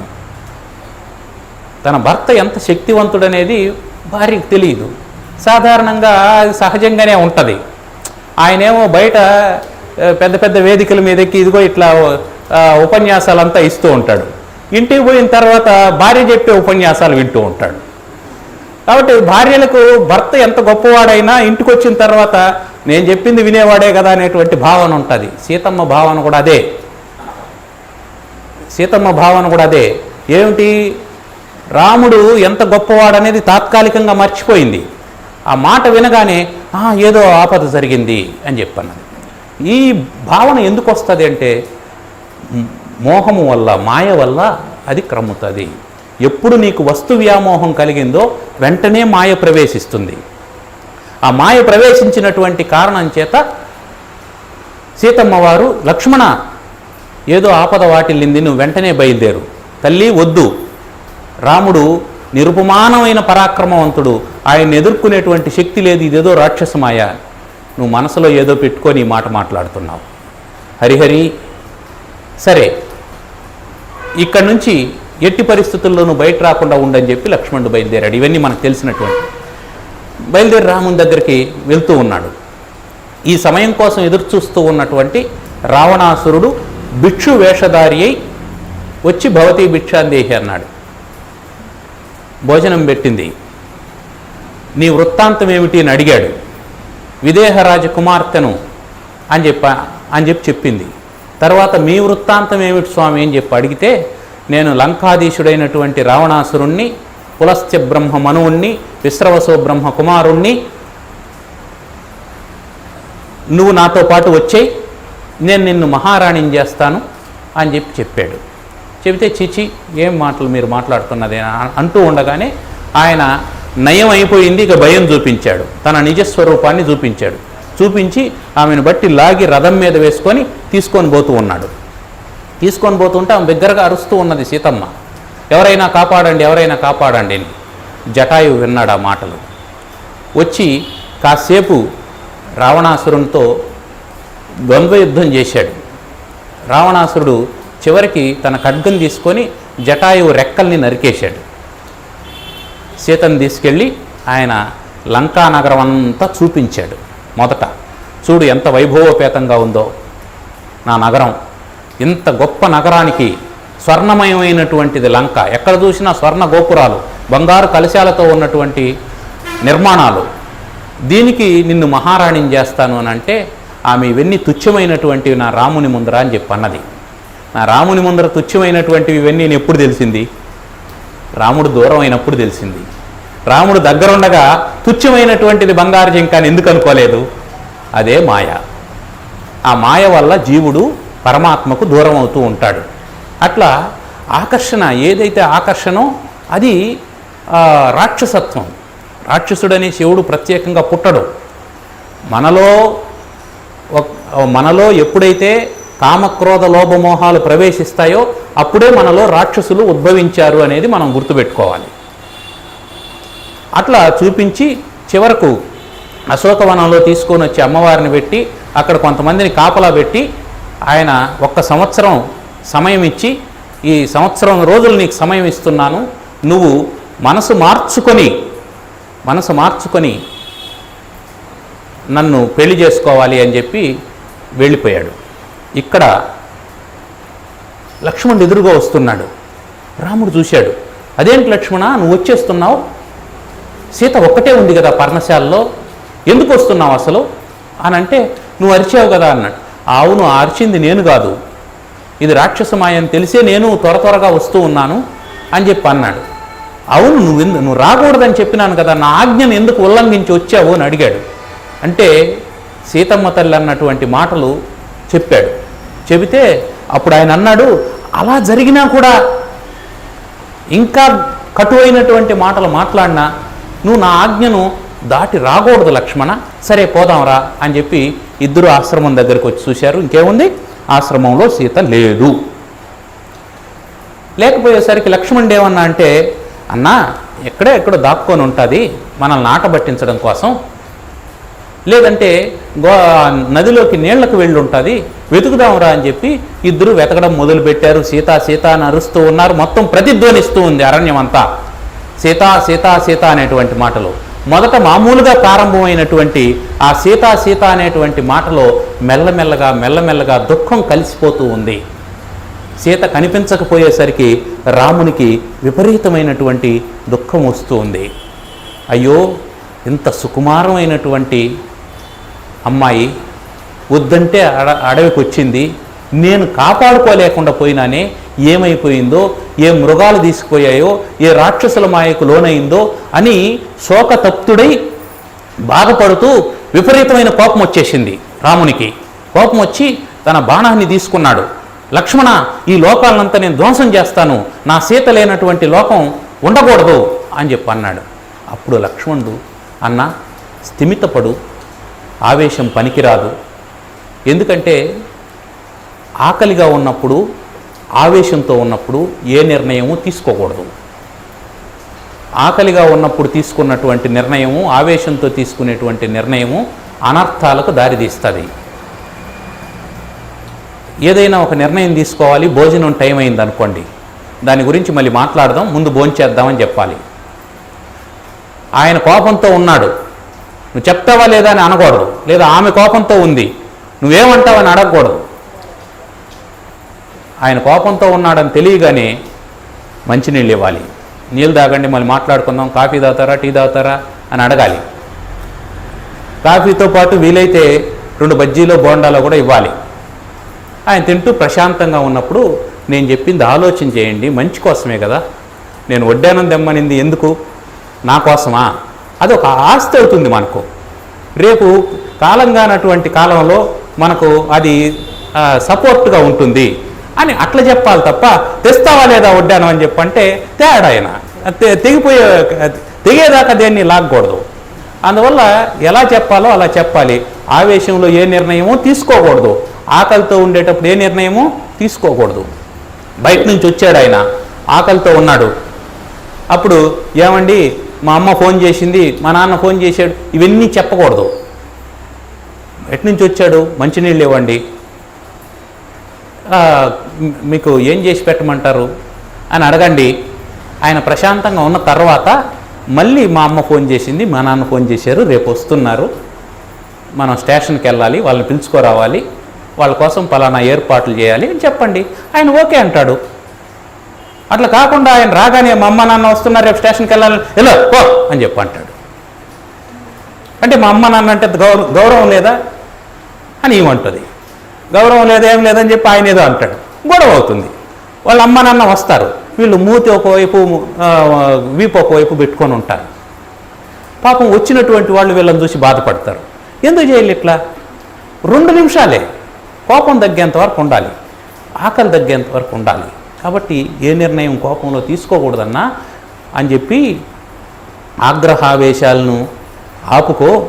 ఆ దుష్టుడైనటువంటి రాక్షసుడు ఎవడో వాడిని గుర్తించి వాడిని చంపడం శ్రేయస్కరం, కానీ లోకాలకంత హాని చేశామంటే ఆ పాపం మళ్ళీ మనకు వస్తుంది అని చెప్పి లక్ష్మణుడు ఓదార్చాడు.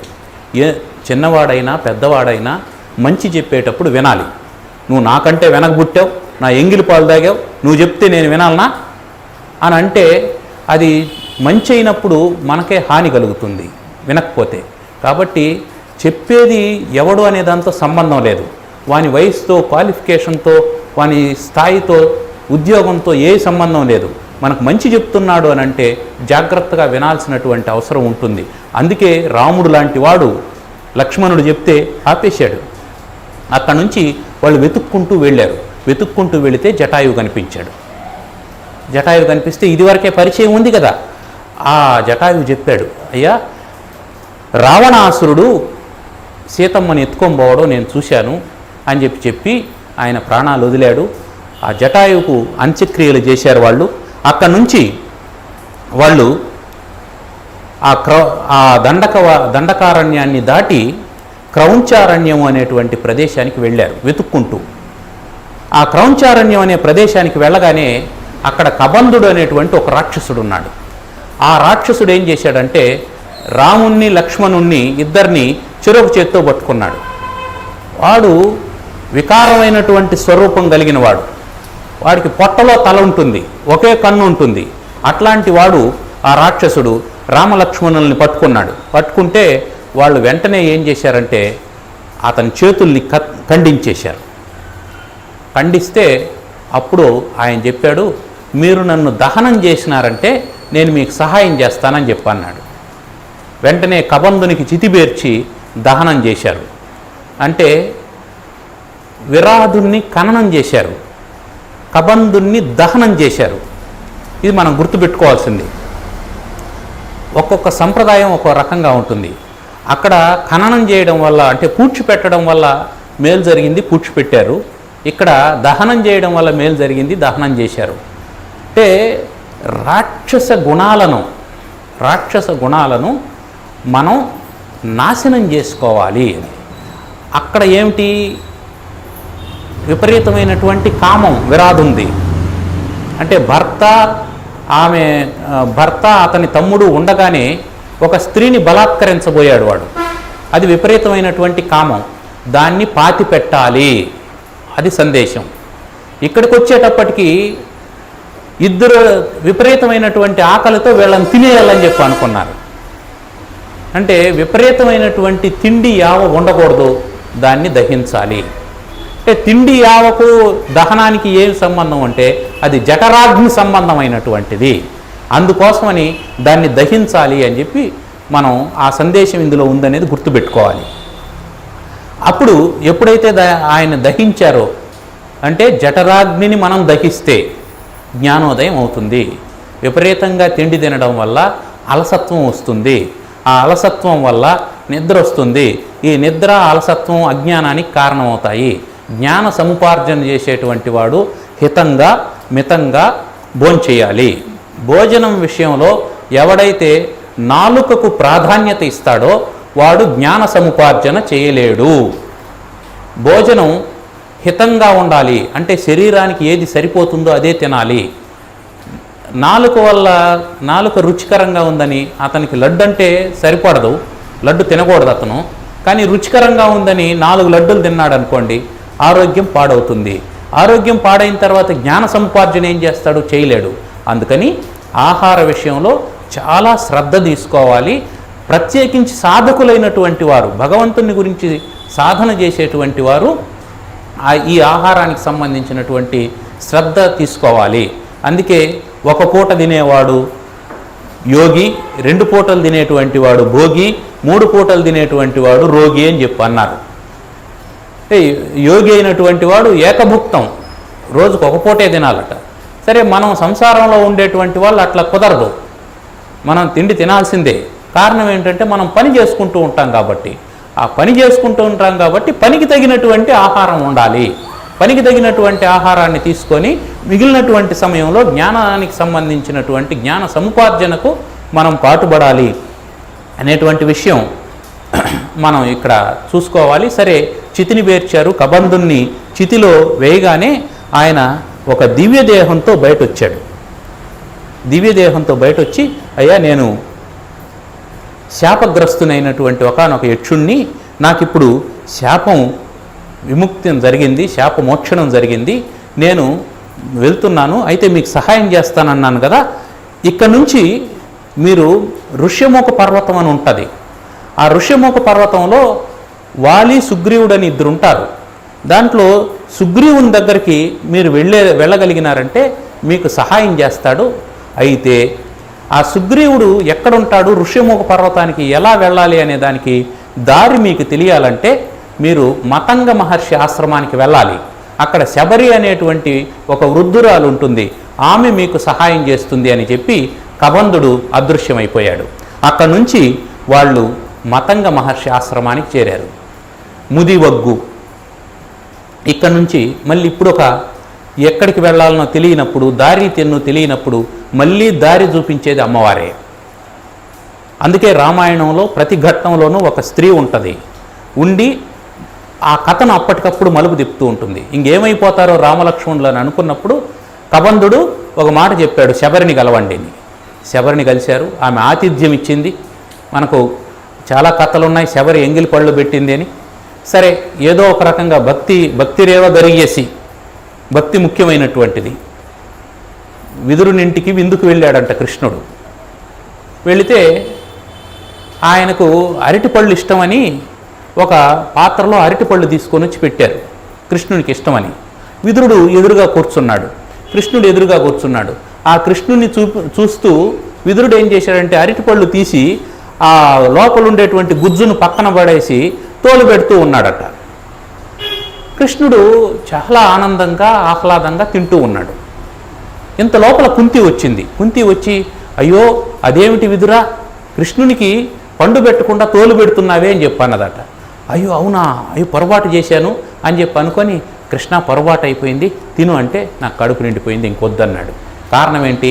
ఎంతసేపు పెట్టింది భక్తితో పెట్టావు, ఇప్పుడు భయంతో పెట్టబోతున్నావు. కాబట్టి ఆహారం పెట్టేటప్పుడు, అతిథికి మర్యాద చేసేటప్పుడు భక్తితో పెట్టాలి. భక్తితో పెట్టాలి. ఇంకా ఎట్లా పెట్టాలంటే శ్రద్ధతో పెట్టాలి. వాళ్ళు మన ఇంటికి రావడం వల్ల మనకు పుణ్యాన్ని ఇస్తాండారు అనేటువంటి శ్రద్ధతో పెట్టాలి. వాళ్ళకు మనం తిండి పెడతాం అనేది తప్పు. మనం పెట్టే అవకాశం వాళ్ళు మనకు కల్పించినారు అనేటువంటి శ్రద్ధతో భక్తితో పెడితే దానికి ఫలితం వస్తుంది. ఆ అతిథి మర్యాదకు సరైనటువంటి ఫలం లభిస్తుంది. అంతేగాని వాళ్ళకి తిండి లేకుండా ఉంటే నేను పెట్టినాను అని చెప్పి అనుకుంటే నీకు ఆ పాపం కూడా వస్తుంది, ఆ తిండి పెట్టినటువంటి పాపం కూడా. పైగా అతిథికి తిండి పెట్టేటప్పుడు వాళ్ళు ఏమి తింటారో కనుక్కొని అదే పెట్టాలి. మన ఇంట్లో 12 రకాల పిండి వంటలు చేసినామని ఇది తినండి, అది తినండి, అది తినండి అని పళ్ళెం నిండా పెట్టి వాళ్ళ ఆరోగ్యాన్ని చెడగొట్టకూడదు. పైగా ఒక ఆవిడ ఉండేది, నేనంటే అభిమానం ఆమెకి. నేను అత్తమ్మ అని పిలిచేవాడిని. వాళ్ళ అబ్బాయి నేను స్నేహితులం. వాళ్ళ ఇంటికి ఒకసారి వెళ్ళాం. ఆమె చాలా చక్కగా భోజనం చేసి పెట్టింది. మేము వచ్చినామనేసి ప్రత్యేకంగా వడలు చేసింది. వడలు పెట్టింది, 4 వడలు పెట్టింది. 4 తినేసినాం. 4 తిన్న తర్వాత మళ్ళీ 4 పెట్టింది. సరే ఏదో ప్రేమతో పెట్టింది కదా అని ఆ 4 కూడా తినేసాం. అంటే ఖాళీ అయిపోతే పెట్టడం అనేది ఆమె నియమం అన్నమాట. తినేసినారు పెట్టాలి. మళ్ళీ 4 తేపోతే అత్తమ్మ ఇంక వద్దు అని చెప్పంటే, తిను, వయసులో ఉండేవాడు నువ్వు కాకపోతే మేము తింటామా, తిను, ఏం కాదు అని చెప్పి అన్నది. అని అంటే వద్దత్తా, తింటే సస్తామని చెప్పంటే, సస్తే సస్తావు తిను అని చెప్పాను. సస్తే సస్తావు తినేస్తావు అని చెప్పాను. అట్లా అతిథి మర్యాదలు ఇట్లా కూడా ఉంటాయి. కాబట్టి మన తృప్తి కోసం కాదు, తినేవాడు తృప్తి చెందాలి. తినేవాడు చాలు అని అంటే ఇంకా ఆపేయాలి. పంచభక్ష పరమాన్నాలైనా సరే నీకు నచ్చినటువంటి వంటలు చేసి వాళ్ళని తినమని చెప్పకూడదు. వాళ్ళు ఏది తింటారో అది అడిగి చేయడం అతిథి మర్యాద అవుతుంది. సరే, ఆ విధంగా శబరి రామలక్ష్మణులకు అతిథి మర్యాదలు చేసి నీకోసమే రామ, ఇన్ని సంవత్సరాల నుంచి నేను ఎదురు చూస్తూ ఉన్నాను, నీ దర్శనం అయితే నేను ఇక్కడి నుంచి సెలవు తీసుకోవాలని చెప్పి అనుకుంటున్నాను. కొన్ని వేల మంది మహర్షులు రాముని దర్శనం కోసమే అరణ్యంలో ఎదురు చూస్తూ ఉన్నారు. ఆ విషయం తెలిసినటువంటి వాడు వశిష్ఠుడు. అందుకే అంత జరుగుతూ ఉన్న వశిష్ఠుడు ఏం మాట్లాడలేదు. వశిష్ఠుడు అనుకుంటే దశరథుని శాసించలేడా? దశరథ నువ్వు ఈ వరాలు ఇవ్వడానికి వీలు లేదని, కైకా నువ్వు ఈ వరాలు అడగడానికి వీలు లేదని అనలేడా?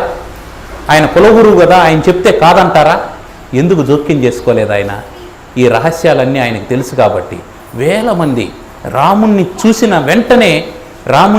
వెంటనే తమ పాపాలను పోగొట్టుకొని మోక్షాన్ని పొందినటువంటి మహర్షులు వేల మంది ఉన్నారు. అట్లాంటి వాళ్ళలో శబరి కూడా ఒకటి. ఆమె ఆ మతంగ మహర్షి ఆశ్రమంలో వాళ్లకు సేవ చేసిన తర్వాత, నాయన ఇక్కడి నుంచి మీరు కొంత దూరం వెళ్ళారంటే పంపా సరోవరం అని ఒక సరస్సు వస్తుంది. ఆ సరస్సును ఆనుకొని ఋష్యముఖ పర్వతం ఉంటుంది. ఆ పంపా సరోవరం దగ్గరికి వెళ్ళినారంటే అక్కడ మీరు సుగ్రీవుణ్ణి కలవచ్చు. ఆ ఋష్యముఖ పర్వతం మీద సుగ్రీవుడు ఉంటాడు.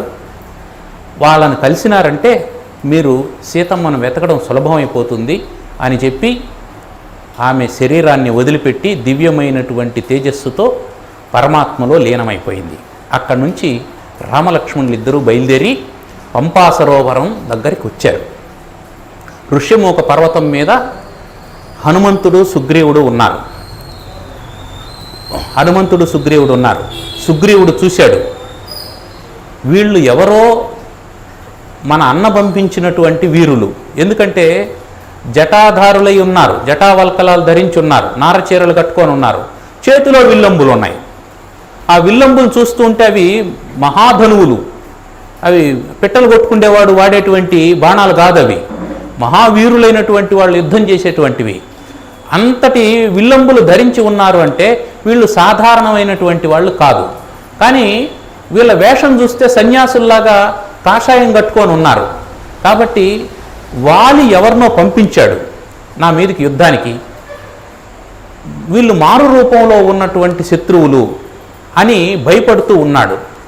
హనుమంతుడిని పిలిస్తే హనుమంతుడు ఏమన్నాడంటే, మీరు భయపడకండి, ధైర్యంగా ఉండండి, వాళ్ళెవరో నేను కనుక్కొని వస్తానని చెప్పి వెళ్ళాడు. మనతో పాటు ఎవరిని పెట్టుకోవాలంటే మనకు ధైర్యం చెప్పేవాడిని పెట్టుకోవాలి ఎప్పుడు. సుగ్రీవుడు విజయం సాధించడానికి కారణం ఏమిటంటే హనుమంతుడు చేసిన పని ఏమిటంటే మనకు ధైర్యం చెప్పడం, సుగ్రీవునికి ధైర్యం చెప్పడం. అట్లా కాకుండా మనతో కూడా ఉండేవాడు మనల్ని భయపెట్టేవాడు అనుకోండి, ఏదైనా ఒక పని చేద్దామని అంటే చేద్దాము అని అనగానే అయ్యో దానివల్ల ఇన్ని కష్టాలు వస్తాయి అన్ని కష్టాలు వస్తాయి అని చెప్పేటువంటి వాడు మనతో కూడా ఉంటే ఏ పని ఎప్పటికీ మనం మొదలు పెట్టడం చేయం. మనతో కూడా ఉండేవాడు మనకు ధైర్యం చెప్పేవాడుగా ఉండాలి. ఏంద కాదు, నేనున్నాను కదా, నువ్వు కావాలంటే చెయ్యి, ఇబ్బంది లేదని చెప్పేటువంటి వాడుగా ఉండాలి. అట్లాంటి వాడే మనకు క్షేమాన్ని యోగాన్ని చేకూర్చగలుగుతాడు. హనుమంతుడు సన్యాసి వేషం వేసుకొని వీళ్ళ దగ్గరకు వచ్చాడు. వీళ్ళ దగ్గరకు వచ్చి, అయ్యా ఎవరు మీరు, ఎవరయ్యా మీరు, చక్కని రాజులిద్దరూ అని అడిగాడు. మీరు రాజులు, ఎవరు మీరు అని అడిగాడు. అని అంటే రాముడేం మాట్లాడలేదు, లక్ష్మణుడు కూడా ఏం మాట్లాడలేదు. ఎందుకంటే ఎవరైనా కొత్త వాళ్ళు వచ్చి మనల్ని పలకరించినప్పుడు మన విషయాలన్నీ అందరికీ చెప్పేయకూడదు. ఎందుకంటే వచ్చినటువంటి వాడు ఎవడో తెలుసుకోకుండా మన విషయం చెప్పకూడదు ఎవరికి. అది సైబర్ క్రైమ్ స్టార్ట్ అయిన తర్వాత అందరికీ అర్థమై ఉంటుంది. కాబట్టి మన సమాచారం ఎప్పుడూ గోప్యంగానే ఉండాలి. అందుకనే రామలక్ష్మణులు కూడా ఏం మాట్లాడలేదు. కాసేపటి తర్వాత హనుమంతుడికి అర్థమైంది వీళ్ళు చాలా తెలివైనటువంటి వాళ్ళని. అందుకని అయ్యా నా పేరు హనుమంతుడు, ఇది పద్ధతి, నా పేరు హనుమంతుడు, నేను సుగ్రీవునికి మంత్రిని, ఆయన మీ దగ్గరికి పంపించాడు, మీరెవరో కనుక్కొని రమ్మని చెప్పి అన్నాడు అని అంటే అప్పుడు రాముడు మాట్లాడాడు. లక్ష్మణ, అప్పుడు కూడా ఆయనతో మాట్లాడలేదు. లక్ష్మణ, ఇతను ఎవరో చూడు, చాలా చక్కగా మాట్లాడుతున్నాడు, ఇతని మాటల్లో ఎక్కడ దోషం లేదు, ఎక్కడ తప్పులు లేదు, వ్యాకరణ దోషాలు లేదు, ఇతను మంచి వ్యాకరణ పండితుడై ఉంటాడు. నానృగ్వేద వినీతస్య నా యజుర్వేద భాషిణః నా సామవేద విదితః ఏవం ప్రభాషితం శక్యః అని చెప్పి అంటాడు. ఇతను ఋగ్వేదము, యజుర్వేదము, సామవేదము చదువుకొని ఉంటే తప్ప ఈ విధంగా మాట్లాడలేడు లక్ష్మణ. ఇతను బాగా చదువుకున్నటువంటి వాడుగా ఉన్నాడు. అంటే ఏమర్థం, మనం చదువుకున్నాము అని అంటే మన మాటలో ఆ సంస్కారం ఉండాలి. అంతేగాని మనం డిగ్రీలు ఎప్పుడు నెత్తిని రాసుకొని తిరగం కదా. మన మాటల్లో మన చేష్టల్లో ఆ సంస్కారం ఉండాలి. మనం చదువుకున్న వాళ్ళము అనేది ఎలా తెలియాలి అంటే మనం మాట్లాడేటువంటి మాట ద్వారా, మన ప్రవర్తన ద్వారా అది తెలియాలి. అది తెలియజేసినటువంటి వాడు హనుమంతుడు. అతను మాట్లాడగానే రాముడు పసిగట్టాడు ఇతను చదువుకున్నవాడు అని అని సైగ చేశాడు మన విషయాలు చెప్పు అని. అప్పుడు లక్ష్మణుడు చెప్పాడు, మేము దశరథ మహారాజు కుమారులం, కోసల దేశం మాది, ఆయన శ్రీరాముడు, నేను లక్ష్మణుడు, మేము సుగ్రీవుడు అనేటువంటి రాజును కలవడానికి వచ్చాము అని అంటే ఆయన మహారాజేనండి, రండి పోదామని చెప్పని వీళ్ళను భుజాల మీద కూర్చోబెట్టుకొని తీసుకొని సుగ్రీవుని దగ్గర దించాడు. సుగ్రీవునికి వీళ్ళను పరిచయం చేశాడు, వాళ్ళు పరిచయం చేసుకున్నారు. అక్కడ మనం ఈరోజు ఏమి కమ్యూనికేషన్ స్కిల్స్ అని చెప్పుకుంటున్నామో వాటన్నిటికి సంబంధించినటువంటి వ్యవహారం అంతా అక్కడ నడుస్తుంది. ఒక వ్యక్తిని ఎలా పరిచయం చేసుకోవాలి, ఎలా మాట్లాడాలి, కొత్త వాళ్ళతో ఎలా మాట్లాడాలి, ఏ విషయాన్ని ముందు చెప్పాలి, ఏ విషయాన్ని తరువాత చెప్పాలి. చాలామందికి ఫోన్ వస్తుంది, ఫోన్ రాగానే హలో అంటారు. అవతలుండే ఆయన ఎవరు మాట్లాడేది అంటాడు, యువతలుండే ఆయన మీరెవరు మాట్లాడేది అని అంటారు. ఏమైపోతుంది, నా పేరు ఆముదాల మురళి అండి, నేను తిరుపతి నుంచి మాట్లాడుతున్నాను అని నేను చెప్పడం వల్ల వచ్చే నష్టమేంది? చెప్పరు, అవతల వాళ్ళు చెప్పరు. మీరెవరు అని వీళ్ళు అంటారు, మీరెవరు అని అంటారు. మీరు కదా ముందు ఫోన్ చేసింది, మీరు చెప్పండి అని అంటారు. అని అంటే ఎవరు ఫోన్ ఎత్తినారో చెప్పచ్చు కదా అని ఆయన అంటారు. ఎందుకు ఇదంతా అవసరమా? ఫోన్ చేయగానే నేను పలానా వ్యక్తిని మాట్లాడుతున్నాను, నాకు పలానా వ్యక్తి కావాలి, అయిపోయింది కదా. కారణం ఏంటంటే మనిషిలో గూడు కట్టుకుని ఉన్నటువంటి అహంకారం. నేను ఫోన్ చేస్తే అవతల వాడు కదా పరిచయం చేసుకోవాలి, నేనేం పరిచయం చేసుకోవాలని. ఈ అహంకారం వల్ల కమ్యూనికేషన్ ఇప్పుడు దెబ్బతింటది. అందువల్ల ఒక వ్యక్తితో మాట్లాడేటప్పుడు ఎలా మాట్లాడాలి అనేది ఆంజనేయుడిని చూసి నేర్చుకోవాలి. ఆయన కొత్త వాళ్లను అంత శ్రద్ధగా మాట్లాడి స్వామి కార్యం భంగం కాకుండా, ఆయన ఎక్కువ తక్కువ మాట్లాడాడు అనుకోండి, స్నేహం పాడైపోతుంది. రాజును చూడకుండానే వీళ్ళు వెనక్కి వెళ్ళిపోతారు, ఆయనకు కావాల్సిన పనులు జరగవు. అందువల్ల మధ్యవర్తి అనేవాడు చాలా చక్కగా మాట్లాడేటువంటి వాడై ఉండాలి. అతను హనుమంతుడు లాంటి వాడై ఉండాలి. సరే, వచ్చారు. సుగ్రీవుని దగ్గరికి వస్తే సుగ్రీవుడు వాళ్ళకి కావలసినటువంటి ఏర్పాట్లన్నీ చేసిన తర్వాత, అతిథి సత్కారాలన్నీ చేసిన తర్వాత, మీరు ఏ పని మీద వచ్చారు అని అడిగాడు. ముందు వాళ్ళ పని కనుక్కున్నాడు. ఈ విధంగా రావణాసురుడు సీతను ఎత్తుకుపోయాడు, ఆ విషయం మాకు తెలుసు. సీత ఎక్కడుందో తెలియదు, సీతను వెతకాలి. నీ దగ్గరకు వస్తే ఆ పని సాధ్యం అవుతుందని శబరి చెప్పగా ఇక్కడికి వచ్చాము అని చెప్పంటే, ఖచ్చితంగా చేస్తాను. అయితే నా పరిస్థితి వినండి, నేను ఈ ప్రాంతాన్ని వదిలి బయట రాలేను. నేను బయట వచ్చినానంటే వాలి నన్ను చంపేస్తాడు. వాలి సుగ్రీవులు ఇద్దరు అన్నదమ్ములు. వాళ్ళిద్దరికీ వాలి రాజ్య పరిపాలన చేస్తున్నాడు, సుగ్రీవుడు యువరాజుగా ఉన్నాడు. అట్లా ఉండేటప్పుడు దుందుబితో యుద్ధం చేయాల్సి వచ్చింది. దుందుబి అనేటువంటి రాక్షసునితో యుద్ధం చేయాల్సి వస్తే వాలి సుగ్రీవులు ఇద్దరు యుద్ధానికి పోయారు. ఆ దుందుబి పోతూ పోతూ ఏం చేశాడంటే ఒక గుహలోకి దూరాడు. కొంతకాలం చూడండి, నేను ఈలోపు వచ్చేస్తాను అని చెప్పి వాలి మిగిలిన వాళ్ళందరినీ బయటపెట్టి లోపలికి వెళ్ళాడు. 1 సంవత్సరం కాలం ఎంతో చెప్పాడు ఆయన. సరే, ఈ లోపు ఏం జరిగింది, లోపల నుంచి ఒక పెద్ద రక్త ప్రవాహం వచ్చింది. రాగానే సుగ్రీవుడు వీళ్ళంతా ఏమనుకున్నారు, వాలి చనిపోయినాడు కాబోలు, ఇక ఆయన రాలేదు కాబట్టి వెంటనే ఆ దుందుబి మళ్ళీ వెనక్కి వస్తే మనల్ని చంపేస్తాడని ఆ గుహని రాళ్లతో మూసేసి ఈయన వెళ్ళిపోయాడు. సుగ్రీవుడు వెళ్ళాడు. వెళ్ళగానే అక్కడుండే వాళ్ళంతా ఏం చేశారు, అయ్యో రాజు లేనటువంటి రాజ్యం అల్లకల్లోలం అయిపోతుంది, కాబట్టి మీ అన్న లేదు కాబట్టి నువ్వు ఎలాగూ యువరాజే కదా, నువ్వు సింహాసనం మీద కూర్చోబెట్టేశారు. కొన్ని రోజుల తర్వాత వాలి వచ్చాడు, తిరిగి వచ్చాడు. ఆ దుందుబి శరీరాన్ని బయట లాక్కొని వచ్చేసాడు ఆ గుహలో నుంచి, చంపేసి. వచ్చి చూస్తే ఎందురు చెప్పినా వాలి వినలేదు. మూర్ఖత్వం, తమ్ముడు నన్ను మోసం చేశాడు, నేను చనిపోవాలనే అతను కోరుకున్నాడు, అందుకే గుహను మూతబెట్టాడు, నా రాజ్యాన్ని ఆక్రమించాలని చెప్పి అనుకున్నాడు. సంపద ఎప్పుడు మనిషిని అపార్థానికి గురి చేస్తుంది. అందుకే సంపద విషయంలో తండ్రి కొడుకులైన అన్నదమ్ములైన పారదర్శకంగా ఉండాలి. నీది ఇది, నీ రూపాయి ఇది, నా రూపాయి ఇది అని అనుకోవడం వల్ల ఎప్పుడూ ఇబ్బంది ఉండదు. అలా అనుకోకపోతే వచ్చేటువంటి సమస్యలు ఇవన్నీ. అట్లా వాలి సుగ్రీవుణ్ణి చంపడానికి ప్రయత్నించాడు, తరిమాడు. సుగ్రీవుని భార్య రుమ, ఆమెను బలవంతంగా లాక్కున్నాడు. ఈ సుగ్రీవుడు పరుగులు తీస్తూ ఉంటే ఈ దుందుబి శరీరాన్ని ఆ గుహలో నుంచి లాగినప్పుడు ఆ రక్తం ఋష్యమూక పర్వతం మీద మతంగ మహర్షి తపస్సు చేసుకుంటూ ఉంటే ఆయన చేతిలో వెళ్ళి పడింది. ఆయన ఈ పని చేసినటువంటి దుర్మార్గుడు ఈ చుట్టుపక్కలకు వచ్చినాడంటే, ఈ ఋష్యముఖ పర్వత ప్రాంతానికి వచ్చినాడంటే తలబగిలిసి వస్తాడని శాపం పెట్టాడు. ఆ శాపం సుగ్రీవునికి వరమైంది. అక్కడికి పోయి ఉంటే అక్కడికి వాలి రాడు, బ్రతుకుతామని అక్కడ పోయి ఉన్నాడు.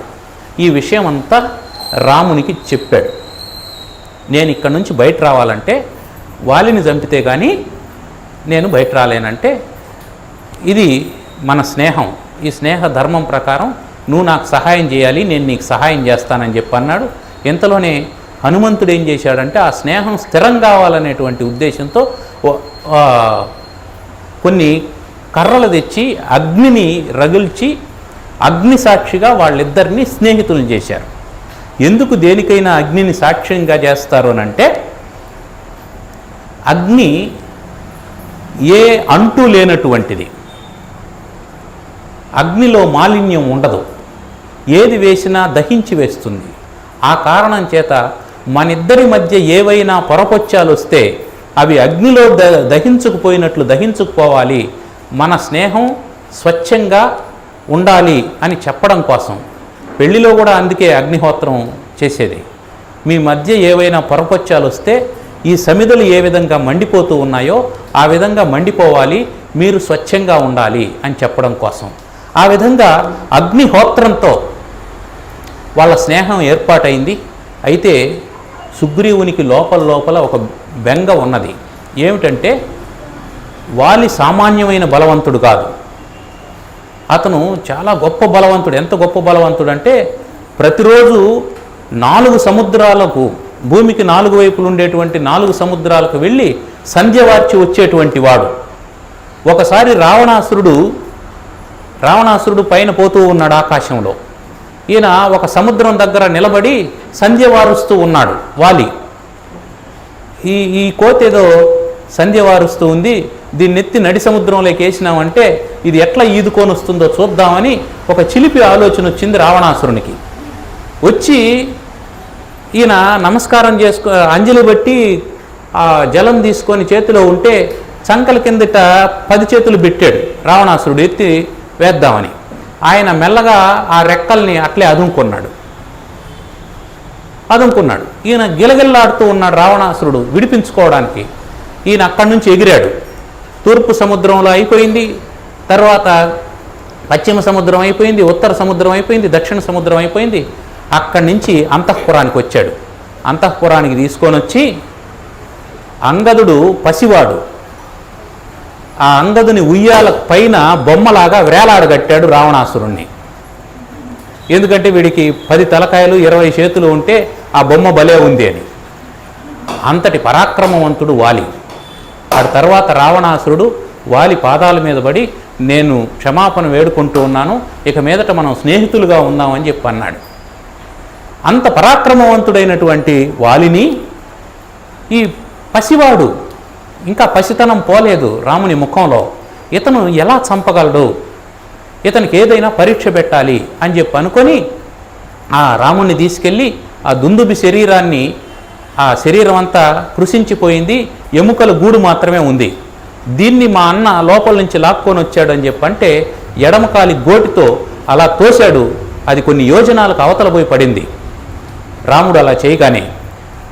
అయితే అది ఎండిపోయినటువంటి ఎముకల గూడు కదా, మరి ఇతని బలాన్ని ఎలా అంచనా వేయాలి అని 7 తాటి చెట్లను చూపించాడు. మా అన్న వీటిని ఒక్క బాణంతో కొట్టగలడు అని చెప్పి అన్నాడు.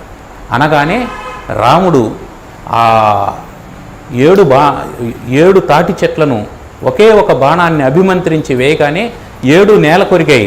ఆ బాణం అలా ఛేదించుకుంటూ భూమిలోకి వెళ్ళి మళ్ళీ వెనక్కి వచ్చి ఆయన అమ్ముల పొదిలో చేరింది. అప్పటికి ఇతనికి నమ్మకం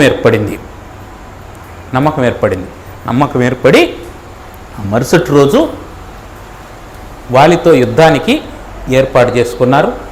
రేపు ఆ వాలికి సంబంధించినటువంటి యుద్ధఘట్టం, ఆ తర్వాత సుందరకాండ రేపు పూర్తి చేసుకుంటాం. శ్రీరామ జయ రామ జయ జయ రామ,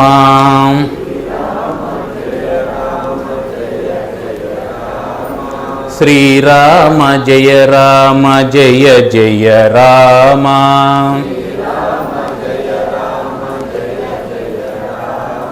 శ్రీరామ జయ రామ జయ జయ రామ,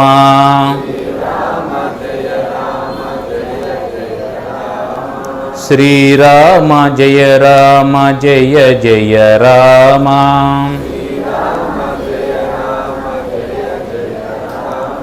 శ్రీరామ జయ రామ జయ జయ రామ.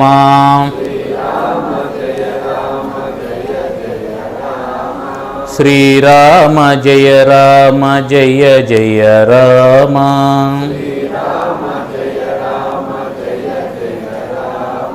శ్రీరామ జయ రామ జయ జయ రామ.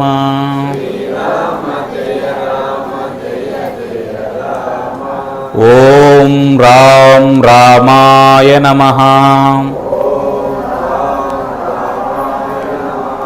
ఓం రాం రామాయ నమః. ఓం రాం రామాయ నమః. మంగళం కోసలేంద్రాయ మహనీయ గుణాత్మనే చక్రవర్తి తనూజాయ సార్వభౌమాయ మంగళం. మంగళం శ్రీ కురుక్షేత్రే రణక్షోణి విహారిణే పార్థసారథి రూపాయ గీతాచార్యాయ మంగళం. ఓం శాంతి శాంతి శాంతి. ఓం నమో భగవతే రామకృష్ణాయ. ఈ 4వ రోజు రామాయణంలో ప్రతి ఘట్టంలో శ్రీ ప్రధాన పాత్ర పోషిస్తూ ఉంటుందని ఈ కథాగమనం చెప్తూ వచ్చారు. ఈ 4వ రోజు వనవాసాంతో ప్రారంభించి హనుమంతుని పరిచయం వరకు, అంటే సుందరకాండ ప్రవేశం వరకు కథ రసరమ్యంగా శ్రావ్యంగా సాగిపోతూ ఉంది. శ్రీ మురళీ గారికి ఆశ్రమం తరపున మనం ధన్యవాదాలు తెలుపుకుంటూ, విచ్చేసినటువంటి భక్తులందరికీ ధన్యవాదాలు తెలుపుకుంటూ, వర్షమైనా విచ్చేసి భక్తితో శ్రవణం చేసిన భక్తులందరికీ ధన్యవాదాలు తెలుపుకుంటూ, రోజు కూడా భక్తులందరూ విరిగా విచ్చేసి ఈ సదవకాశాన్ని వినియోగించుకోవాలని కోరుకుంటూ సర్వేత్ర శ్రీకృష్ణుడు శాంతమంగా.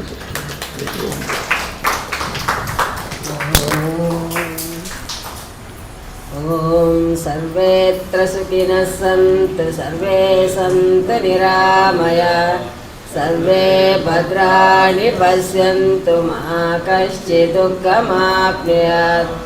ఓం సర్వేషాం స్వస్తిర్భవతు. ఓం సర్వేషాం శాంతిర్భవతు. ఓం సర్వేషాం పూర్ణం భవతు. ఓం శాంతి శాంతి శాంతి. శంభో